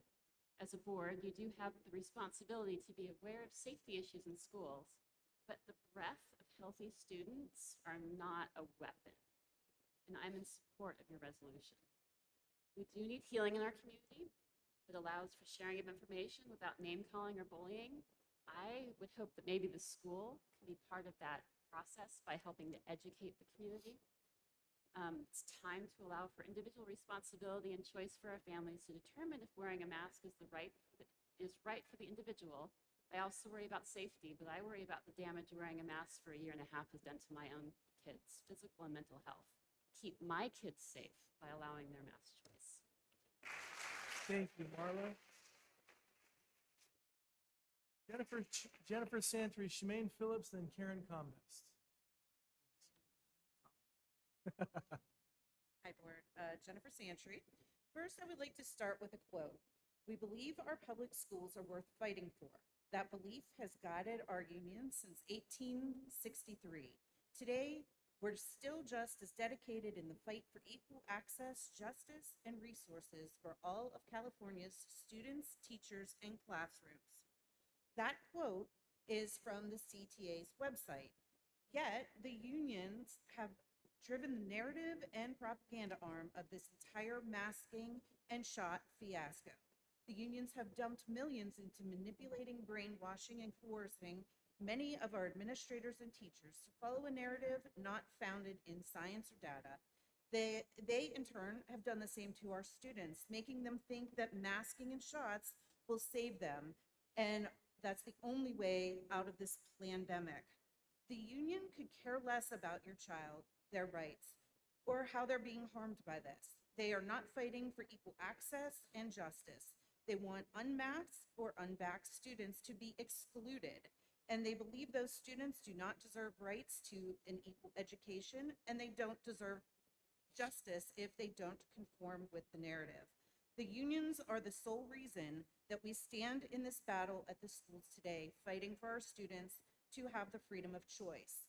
What is choice? For years, according to the opposition, choice has been the power to make health decisions with informed medical consent, the decision to have bodily autonomy, and the fundamental right to say, my body, my choice. Yet, as masks and jabs are now part of the equation, justice and equal access are not the fundamental rights that apply to all students, and choice is an argument they are opposing because choice now makes them feel unsafe. Thank you. Shemaine. After Shemaine is Karen Combest, and then Ross Rocket. Okay, so Jen and I are doing this together. As we stand here today, I will defer to the quote that Jen just read from the CTA. Those of us who have studied the science are actually the ones fighting for our schools, students, teachers, classrooms, justice, and equal access, not them. We are the ones fighting for freedom and choice in deciding what is medically right for our students' bodies regarding masking, testing, and vaccines. For the opposing side, who want to wear masks and get vaccines if they feel it protects their bodies. At the end of the day, the bottom line in this fight is their feelings are not facts. Here are some facts. Students have the right to participate in an education free from bias, harassment, and discrimination. Students cannot be forced to independent study. It must remain optional and agreed to. Willfully causing any student to suffer or inflicting unjustifiable physical harm or mental suffering is punishable by imprisonment. The EUA statute, health and safety codes, and Nuremberg Code all protect a child from being enrolled in a medical trial of an investigational or experimental product. Tonight, we heard students that had this happen. This is wrong. It is unjust. It is terrifying. It is heartbreaking. They shouldn't be treated that way. While I sympathize with the board and the district admin for the painful situation that you have all been put in by the union and the state for the last 2 years, the people getting hurt the worst are our students. We need to stand up for our students. We stand with you in this fight. We ask for bodily autonomy for our students, and we will do everything we can to help you. Please, please be the district that votes for mass choice. Please be the leader. Thank you. Thank you.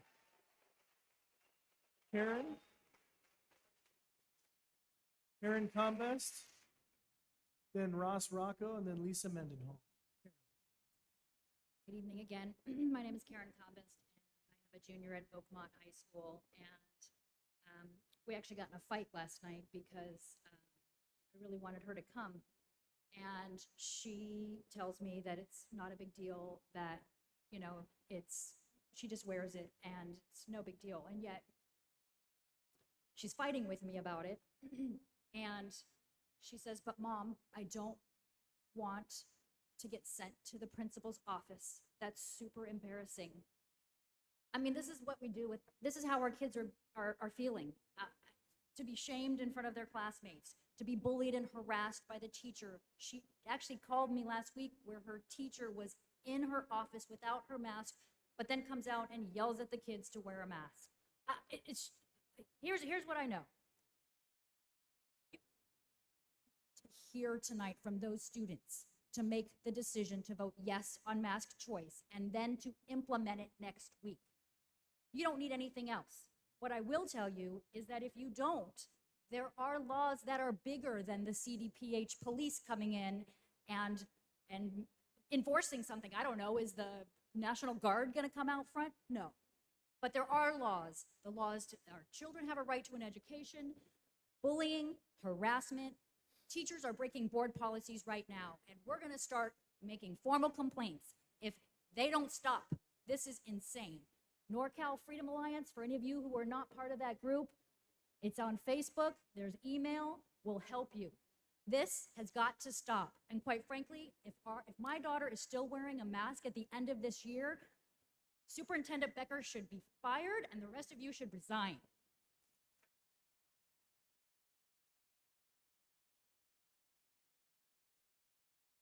This is Ross Rocco, then Lisa Mendenhall, then Cassandra Stevens. Hey guys, thanks for letting us speak here tonight and having a voice. Not a whole lot left to say once you hear these kids. And these are strong-willed kids who choose to stand up in the face of their teachers harassing them, basically. What about the kids who don't have that strong? What about the kids who sit there with their mask on in depression and it spirals them deeper and they just start quitting? I heard this board talk a lot about putting the kids first, and I've heard the community and the kids following failed and hypocritical policies from the state. It's time to stand up and lead. I don't care who we are. Who are we if we don't stand up and lead? What example do we set for our kids in the future if we don't stand up when we know it's not working? So give the kids a choice. Either side, they have a choice. You want to wear a mask? Wear a mask. You don't want to wear a mask? Don't wear a mask. But give the kids their voice and their choice. Thank you. Okay. Lisa Mendenhall, Cassandra Stevens, and then Jessica Connors. Hello, Lisa Mendenhall, Oakmont High School. Once again, almost 2 years later, but this past week, my daughter took a very bold step forward. She took off her mask in class, and she was harassed, and she was sent to the principal's office, like Karen said. Actually, the principal came to her, and she had a conversation with admin, and she told them exactly how she felt, and they respected her, and they sent her back to class with no mask. So for all you kids and all you parents, encourage your kids to do so, because they can't take your kids out of the classroom.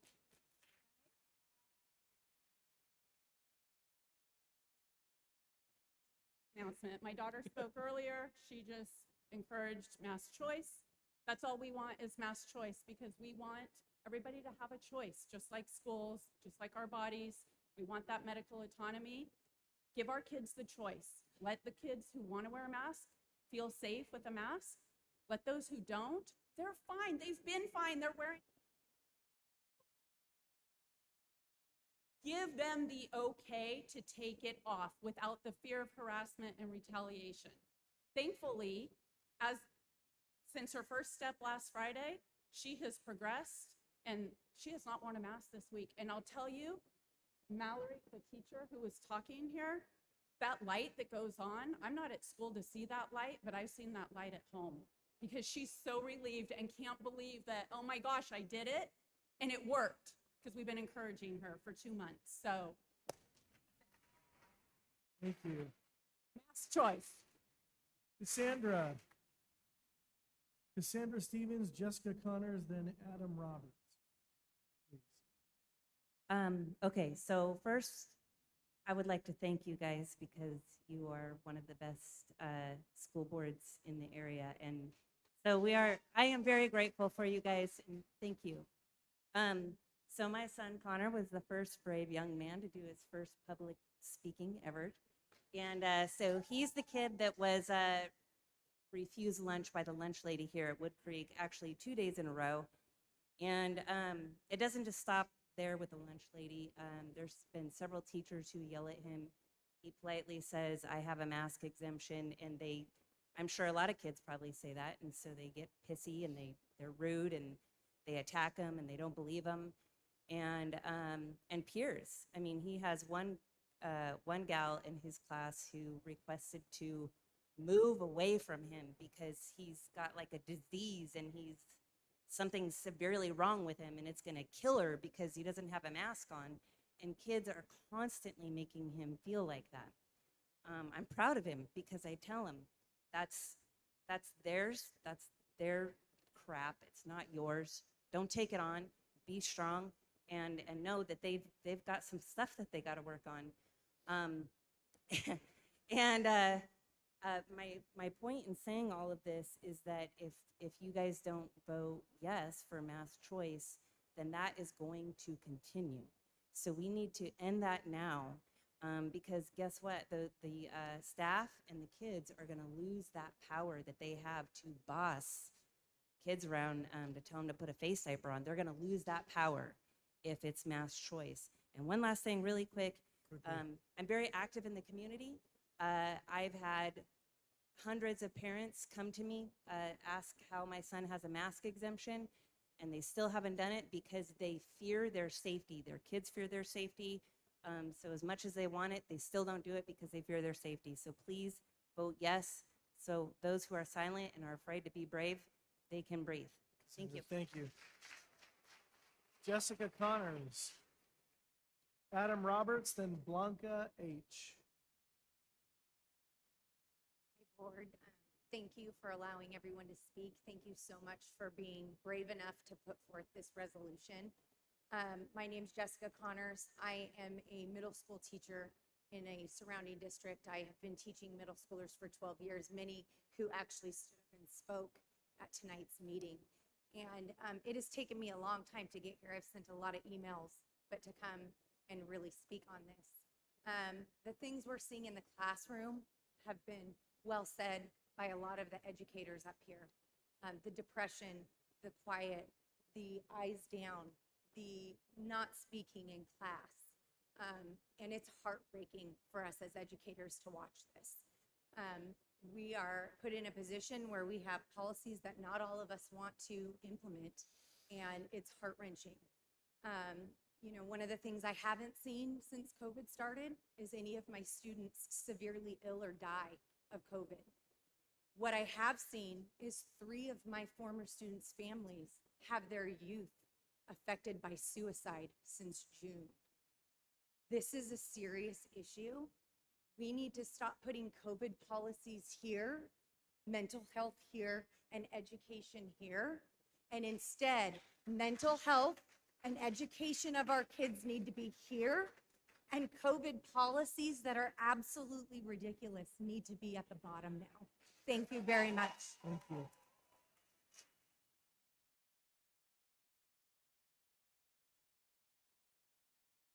Adam Roberts, then Blanca H., and then Cheryl. Hello, board.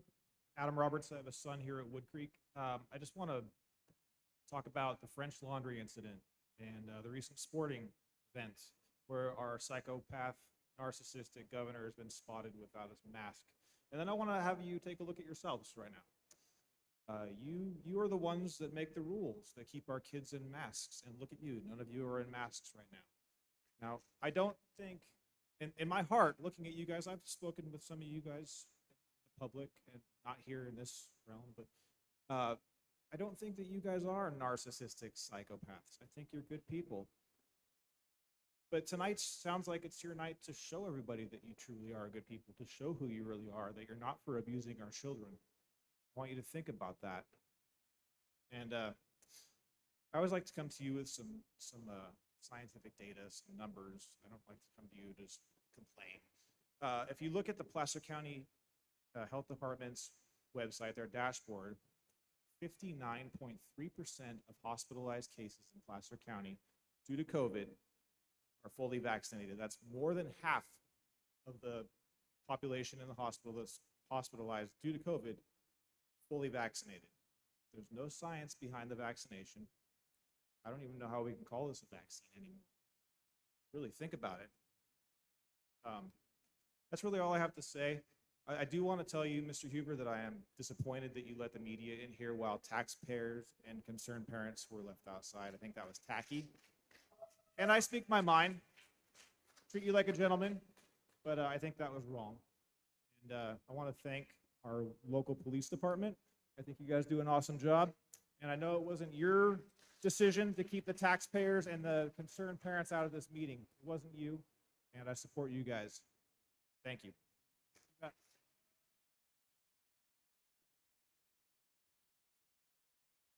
We typically don't respond. I will tell you the reason why I let the media in is because we had people outside, and if you keep the media out, the Brown Act, someone could claim a Brown Act violation.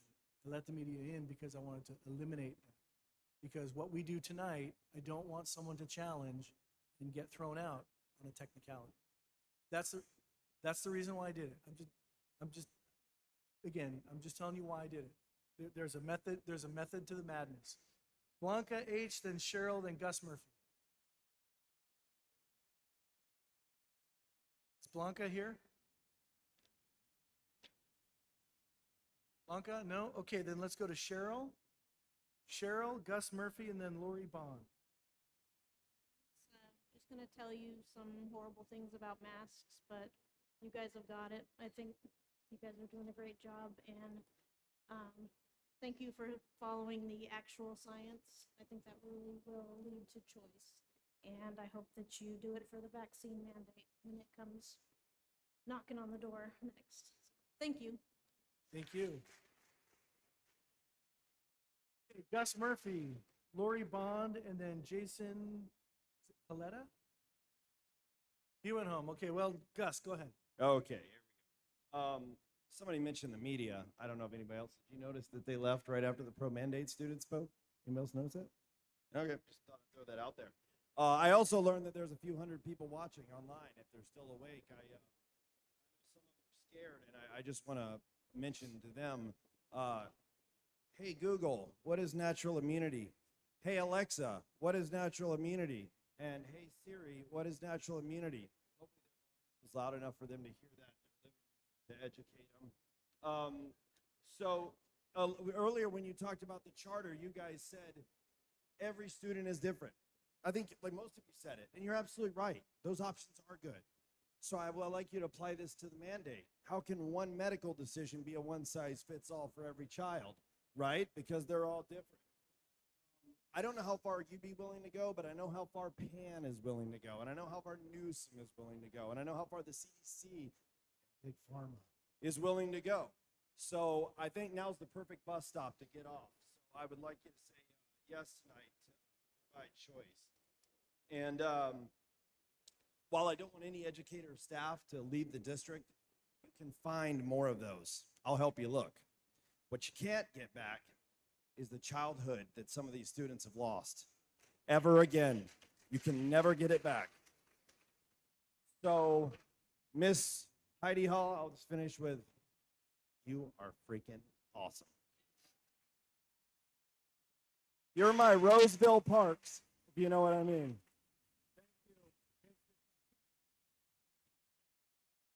Okay, Lori Bond, then Jonathan Zackerson, and then Jolene. Babcock? Please. Hi, can you hear me? My name is Lori, and I'm a grandma. My grandson is a sophomore student here at the school. And what I want to say is, in our young years, I think most of us had the tendency to follow the crowd. I think it was a normal thing to do.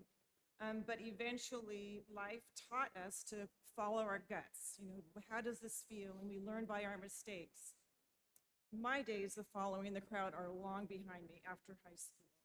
And I proudly say that I am an anti-mask mandate grandma, especially for children. I'm anti-COVID mandate vaccine, definitely in regards to children. My gut tells me these things are bad news. Actually, I feel evil.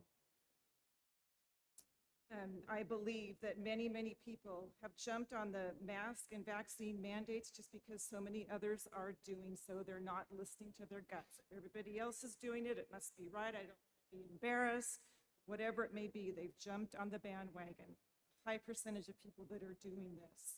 The pendulum has swung so far, and look at us now. It's very, very sad.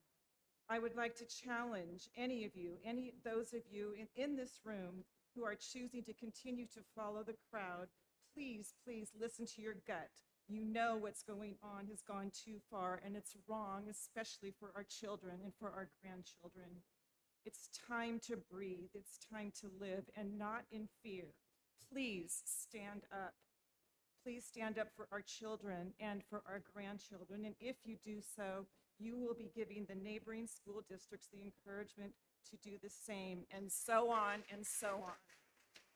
Thank you. Jonathan.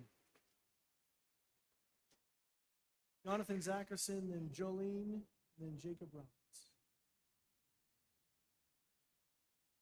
Well, thank you. So my name is Jonathan Zackerson. I have 3 kids in this district, and as you alluded to, I am one of those people running for state assembly here tonight. I want to thank this board for their leadership over the last 2 years. I feel like we're family. I feel like a lot of the parents out here, we're family. In 2004, then Mayor Gavin Newsom felt that a California statute was wrong and violated the Equal Protection Clause. So he began issuing gay marriage licenses in San Francisco. He didn't wait to get permission. He started doing something he thought was wrong or was right, and the courts later agreed with him. But let's put the legal issues aside. Let's talk about the moral one. We know masking our kids is causing harm, and the longer this goes on, the more harm it will cause. It's been almost 2 years, and we know that there is no safety basis for the school mask mandate, only a political one. When will a governing board say no more, enough is enough, we will end it? Any one of us can go unmasked into a store, a board meeting, an NFC championship game, but our kids can't. This vote tonight isn't just about our kids in this district, but kids across the state. This board has an opportunity to be on the right side of history. So I ask this board to make sure that the language in this resolution is clear, that we can offer mask choice the moment that the state indoor mask mandate expires on the 15th. And if for whatever reason, if you're not convicted to vote yes on this resolution, I ask that you abstain. Thank you. Jolene. Jolene, how do you pronounce your last name? Shapop. Jolene, thank you. Thank you. Hello, I don't know exactly how I'm going to follow all of these wonderful speakers that spoke tonight, and it's also my bedtime. I don't know if it is for anyone else, but I just wanted to, I'm a mom of 3. I live in Placer County. I'm not in the school district, but I'm in one nearby. And And I just wanted to, speak as well. I am definitely I'm hoping that you guys will vote yes for the resolution for mask choice.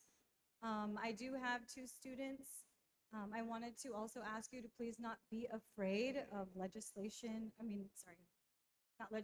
of lawsuits against you. I know that there's attorneys that have been hired by this state that are, specialized in education, and they're telling you that you have liability that you're worried about. There is a liability for people that might get COVID in your school if you don't follow the mandates. And I'm being told that that is a concern amongst a lot of staff members. And I spoke to 4 attorneys myself, and I, asked them for legal counsel. And the case doesn't actually exist that anyone would be afraid of. Nobody can prove that they caught COVID at school when they're not wearing masks anywhere else in the county.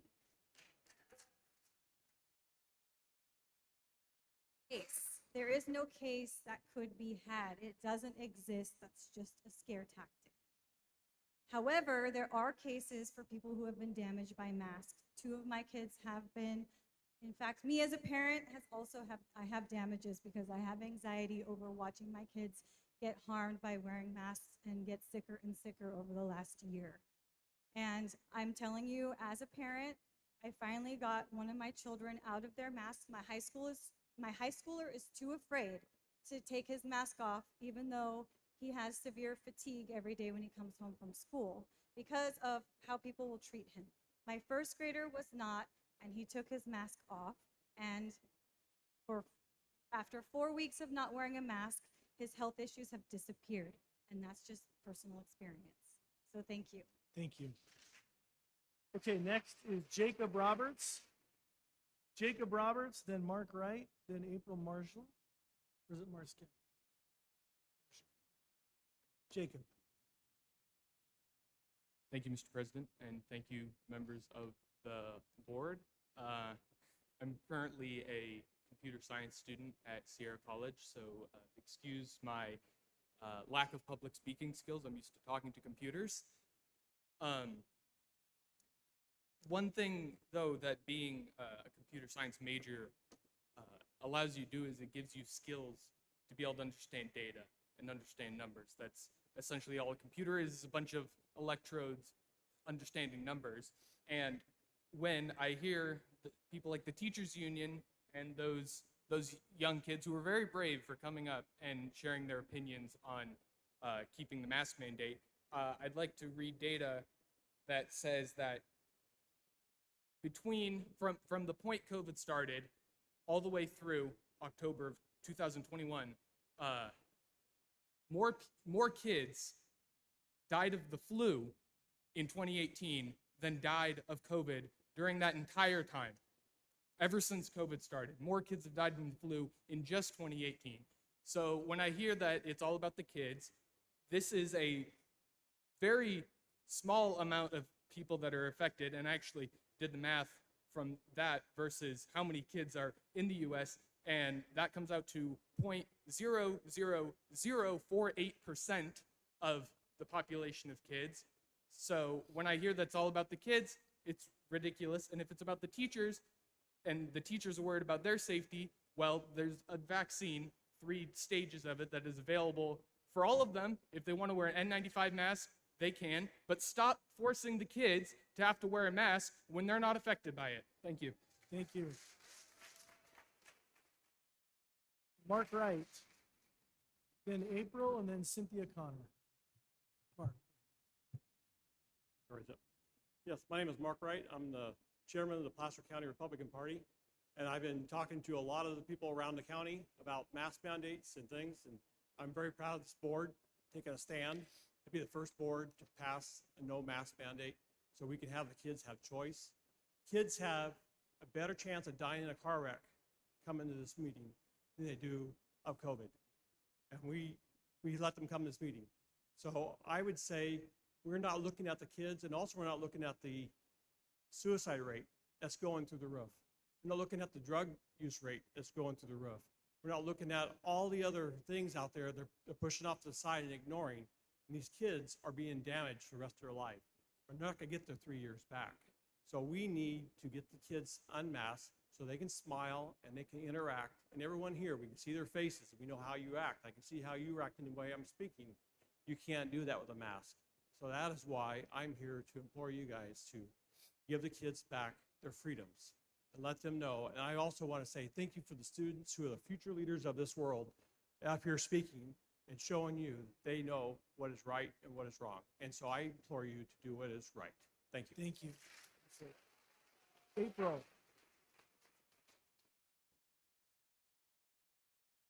April, is it Marshall? April?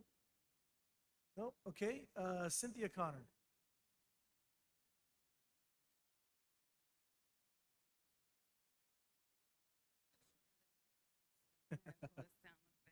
I do want to say thank you because I do believe that you guys are one of the school boards that has really stood up and been different than all the rest and stood up for our children's rights. And what I want to talk about is not particularly the mask itself, but the verbiage that you sent out in your letter has already confirmed prior to your decision tonight that the children will not be excluded. My daughter attends Wood Creek. She's a freshman. She doesn't wear a mask. She's not harassed. She's left alone. And so I've exercised her right and mine. However, there are schools in your district that are not, and their children that are being harassed and abused by staff, teachers, other students. So I would like you to pay attention also, regardless of your decision tonight, to what's happening on each school campus so that these children are not abused. And if there's any doubt in your mind about the decision that you're going to make, I think I know what you're going to decide tonight. I want to remind you, August 26, 2021, 13 of our members of our military were killed in Kabul, Afghanistan. One of those was our very own graduate at Oakmont High School. Her name was Nicole G. One of the last pictures taken of her was holding a baby, cradling it in her arms, because she sacrificed her life for a child. And this isn't about a mask or a vaccine, this is about freedom. And if you have any ounce of doubt in your mind when you make that decision tonight, remember her name and do this in her honor, because it's for freedom. It's not about a mask and it's not about a vaccine. So thank you very much. Thank you.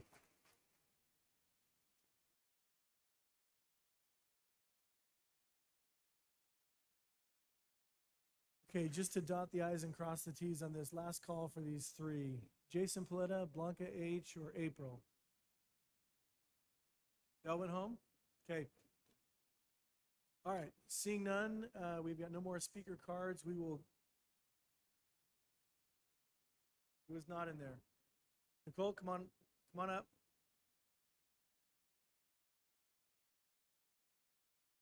Yeah, it was not in there.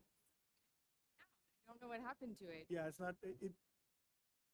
We'll call it operator error on my part. Go ahead. Okay, so I'm Nicole Young. My son's a senior at Wood Creek. He's a three-sport athlete, so he's not here. They had a playoff game in series, I think, Central Valley. I can't remember. Anyway, also will have an incoming freshman. And I asked my son, who has an anxiety disorder, how wearing a mask made him feel. And he said he feels awful. The teachers don't care that he feels like he's suffocating. And the lunch lady that we heard about, my son's also been harassed by her and denied food because he doesn't have a mask on. He doesn't like feeling like he's grasping for air, and it really ramps his anxiety up. And mask wearing isn't rooted in anything but ideology. And in this country, we have freedom of religion and we have freedom from religion. My child deserves freedom from this ideology. Thank you. Thank you. Okay. Final comments. All right, seeing none, we're going to close the public comment and limit comments to staff and board members. Board members, please. Pete. I know you're shocked that I have comments. First, I want to thank everybody for taking the time to speak tonight. I want to thank all of you that called me, emailed me, text messaged me. I enjoyed sparring with some of you, Jonathan. and others as we talk through all of these issues. I agree with you. Our governor's a hypocrite. I think he has clearly abused his authority. Unfortunately, our state laws give a lot of authority to the governor, and our unwise voters have not checked the governor when they should have, and they had the opportunity to. So it's unfortunate that we are where we are.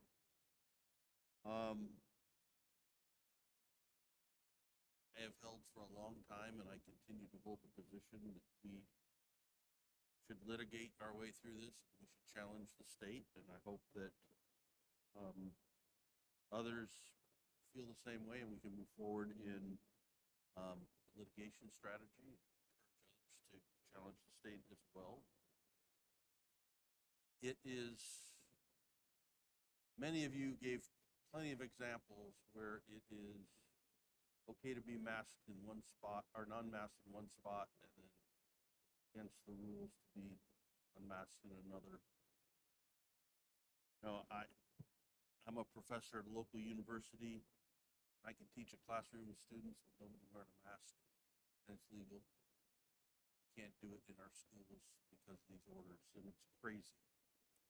It's crazy. And I know a couple people made comments about the rules we make. I wish we made those rules because we would have made them different. I'm not going to go through the long list of state laws that the state has used to impose this upon our students and our staff. I think that the resolution as presented is a step in the right direction. I am concerned that, like many of our other actions, they will just be ignored by the state. We have written, we have done resolutions, we have called, we get zero response from them because, quite frankly, they don't care. And it's sad. We care. As I mentioned before, I got a bunch of kids, 5 of them. It kills me to see the coercion that they go through. And it's frustrating. So we're with you. We've been trying for, as you know, quite a while to lead on this issue. I think this resolution takes a step in the right direction. I'm concerned about what other crazy ideas might come out of Sacramento in the next week. Or the week after that, or the week after that, or the week after that, because I think it's like Groundhog Day dealing with this craziness from Sacramento. So that's all I wanted to say. I disagree with the way the governor has been overreaching and over-exercising and abusing the authority the law provides. I think CDPH, California Department of Public Health, is doing the same thing. So just wanted to throw all that out there so you guys know where I am. I think they're, I won't say, I won't go any further. You guys know what I think. So.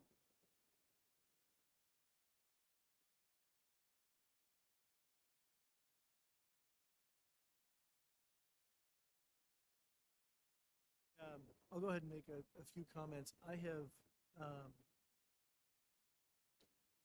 start. At the beginning of all of this, I remember being, clamoring, we've got to shut down the school for 2 weeks, and we fought against that. Said we don't want to do that because I knew it wasn't going to be for 2 weeks. I knew it was going to be for more. And when we were asked to extend it, then superintendent said, I'm going to go ahead and extend it. And at the time, I was the president of the board, or I was the vice president of the board. The president was gone. And I sent a text message and I said, you are not to do that until we have a meeting. We need to have a meeting to talk about that. At that time, someone who I follow on social media, and I don't do a lot of social media, as many of you have probably noticed, he posted at the time what if the cure is worse than the disease? And he was vilified for it at the time. About 2 weeks ago, he posted again his experience. He said, what if the cure is worse than the disease? And he recounted his experience that he was vilified at the time, and now he's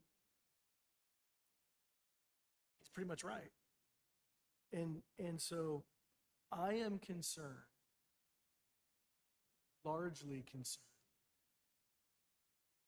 of the devastating mental health impacts that our kids are experiencing.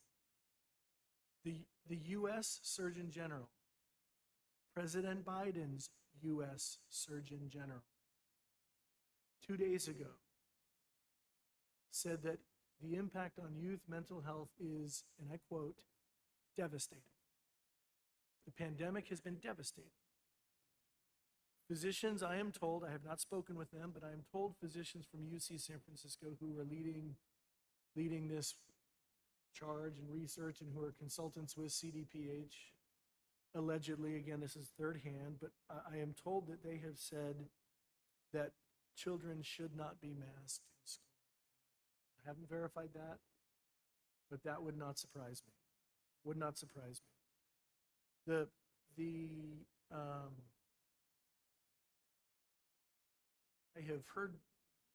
I have heard this saying, and I have sometimes used it. When we know better, we do better. And I am in favor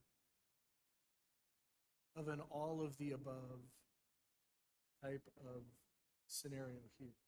I think I want to propose some friendly amendments to the wording here to strengthen it a little bit. But I'm in favor of passing it. I think the dominant.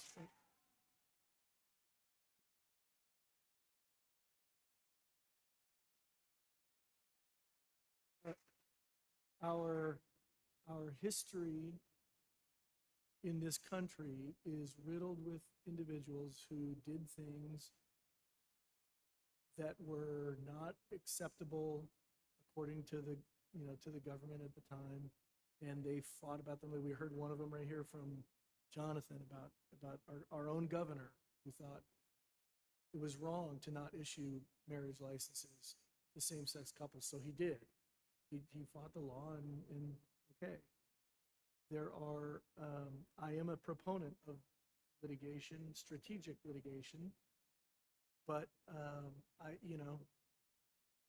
think it is, I think the time is now.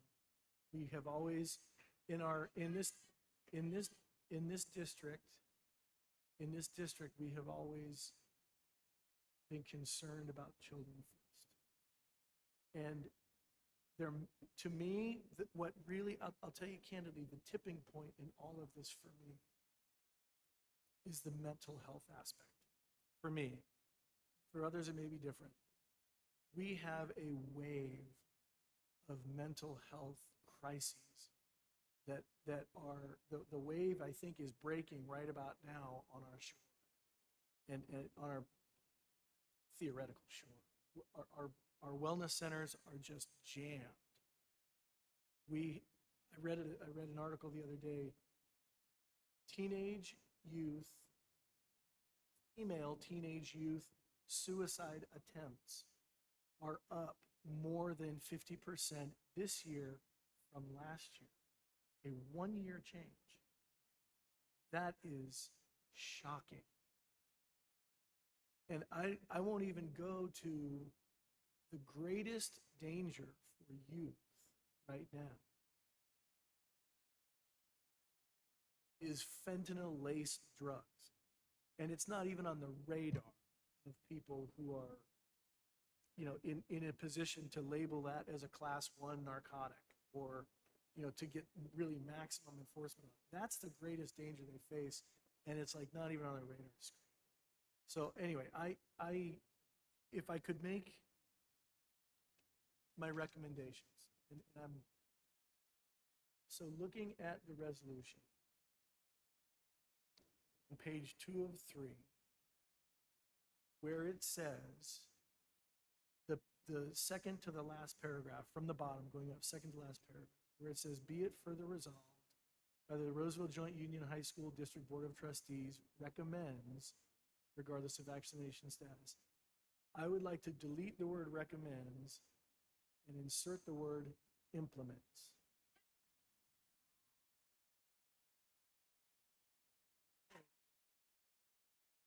Well, let me back up. Let me back up. If it is the intent of the board to implement a mask optional policy, then I think we should do that. If we just want to make a recommendation, then leave it. Hang on.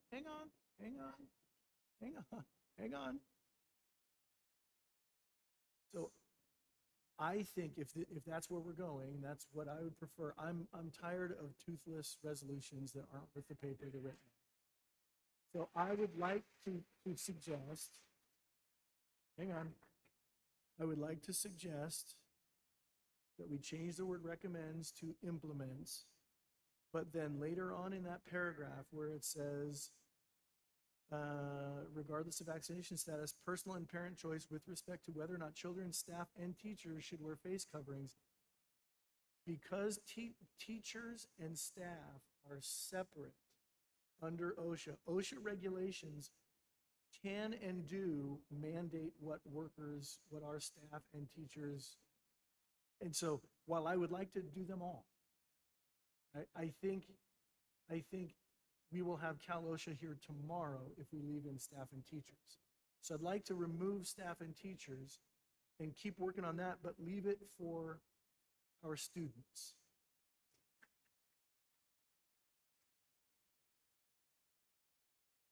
Those are my two recommended changes.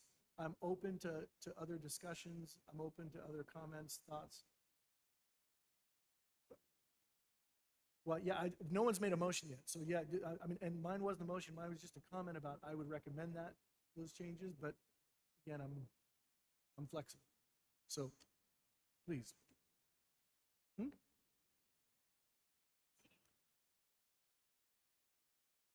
Well, hang on. There was a motion. Then there was an ask for another amendment.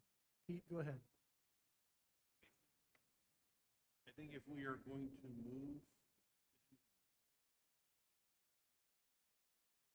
we should strike the third be it resolved.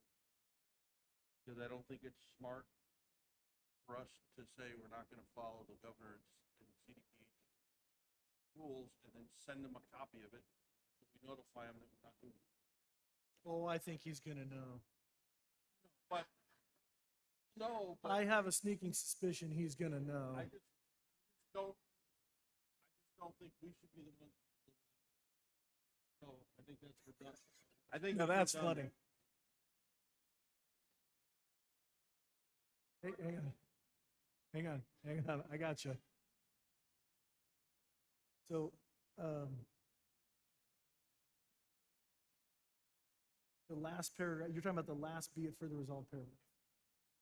Are you okay striking? Is anybody object to striking that? I don't have a problem. Whether it's in or out, whether we say we're going to deliver it or not, he's going to know.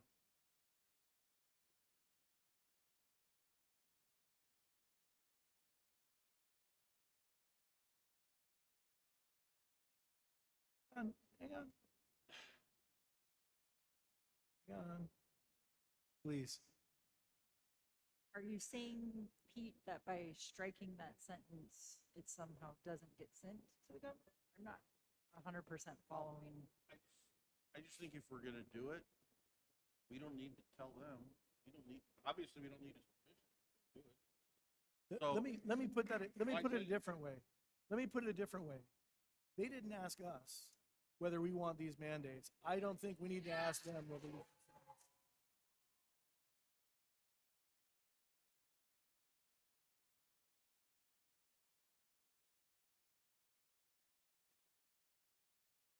I'm in agreement. I said I'm in agreement with you.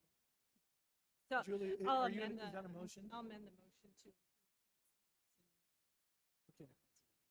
So it's been moved. It's been moved by Board Member Hirota to adopt the resolution, striking the last paragraph that begins with "be it further resolved" on page 3 of 3, and striking the word recommends and inserting the word implements and removing the word staff and teachers. Is there a second? Okay, this is a resolution, so let's have a roll call. Costa? Yes. Yes. Yes.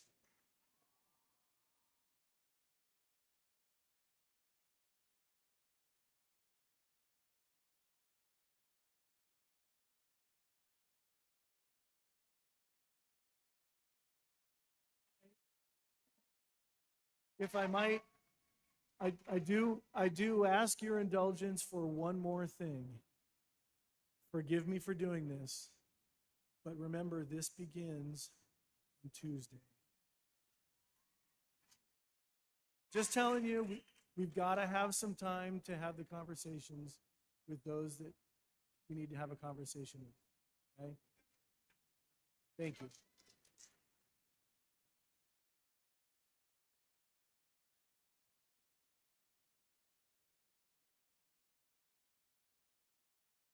Okay.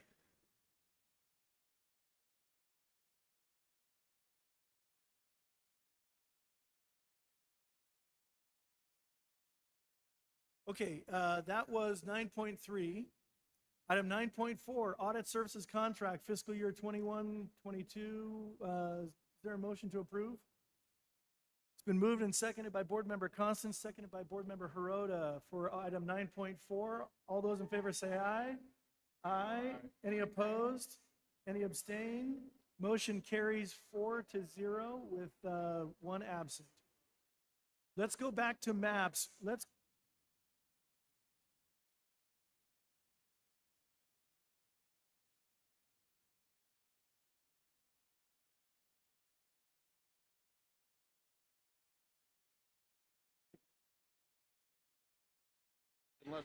we take a motion, but we also know that at this point, we're sort of deadlocked. We do have a little bit of time.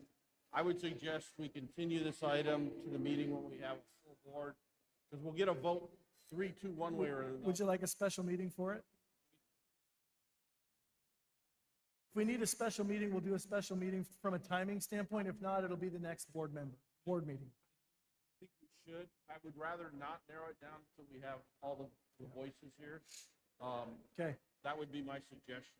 I'm in agreement with that. Are you in agreement, Julie?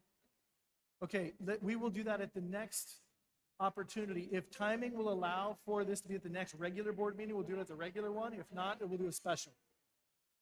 All right, we're going to go ahead and we're going to adjourn the meeting. Meeting adjourned.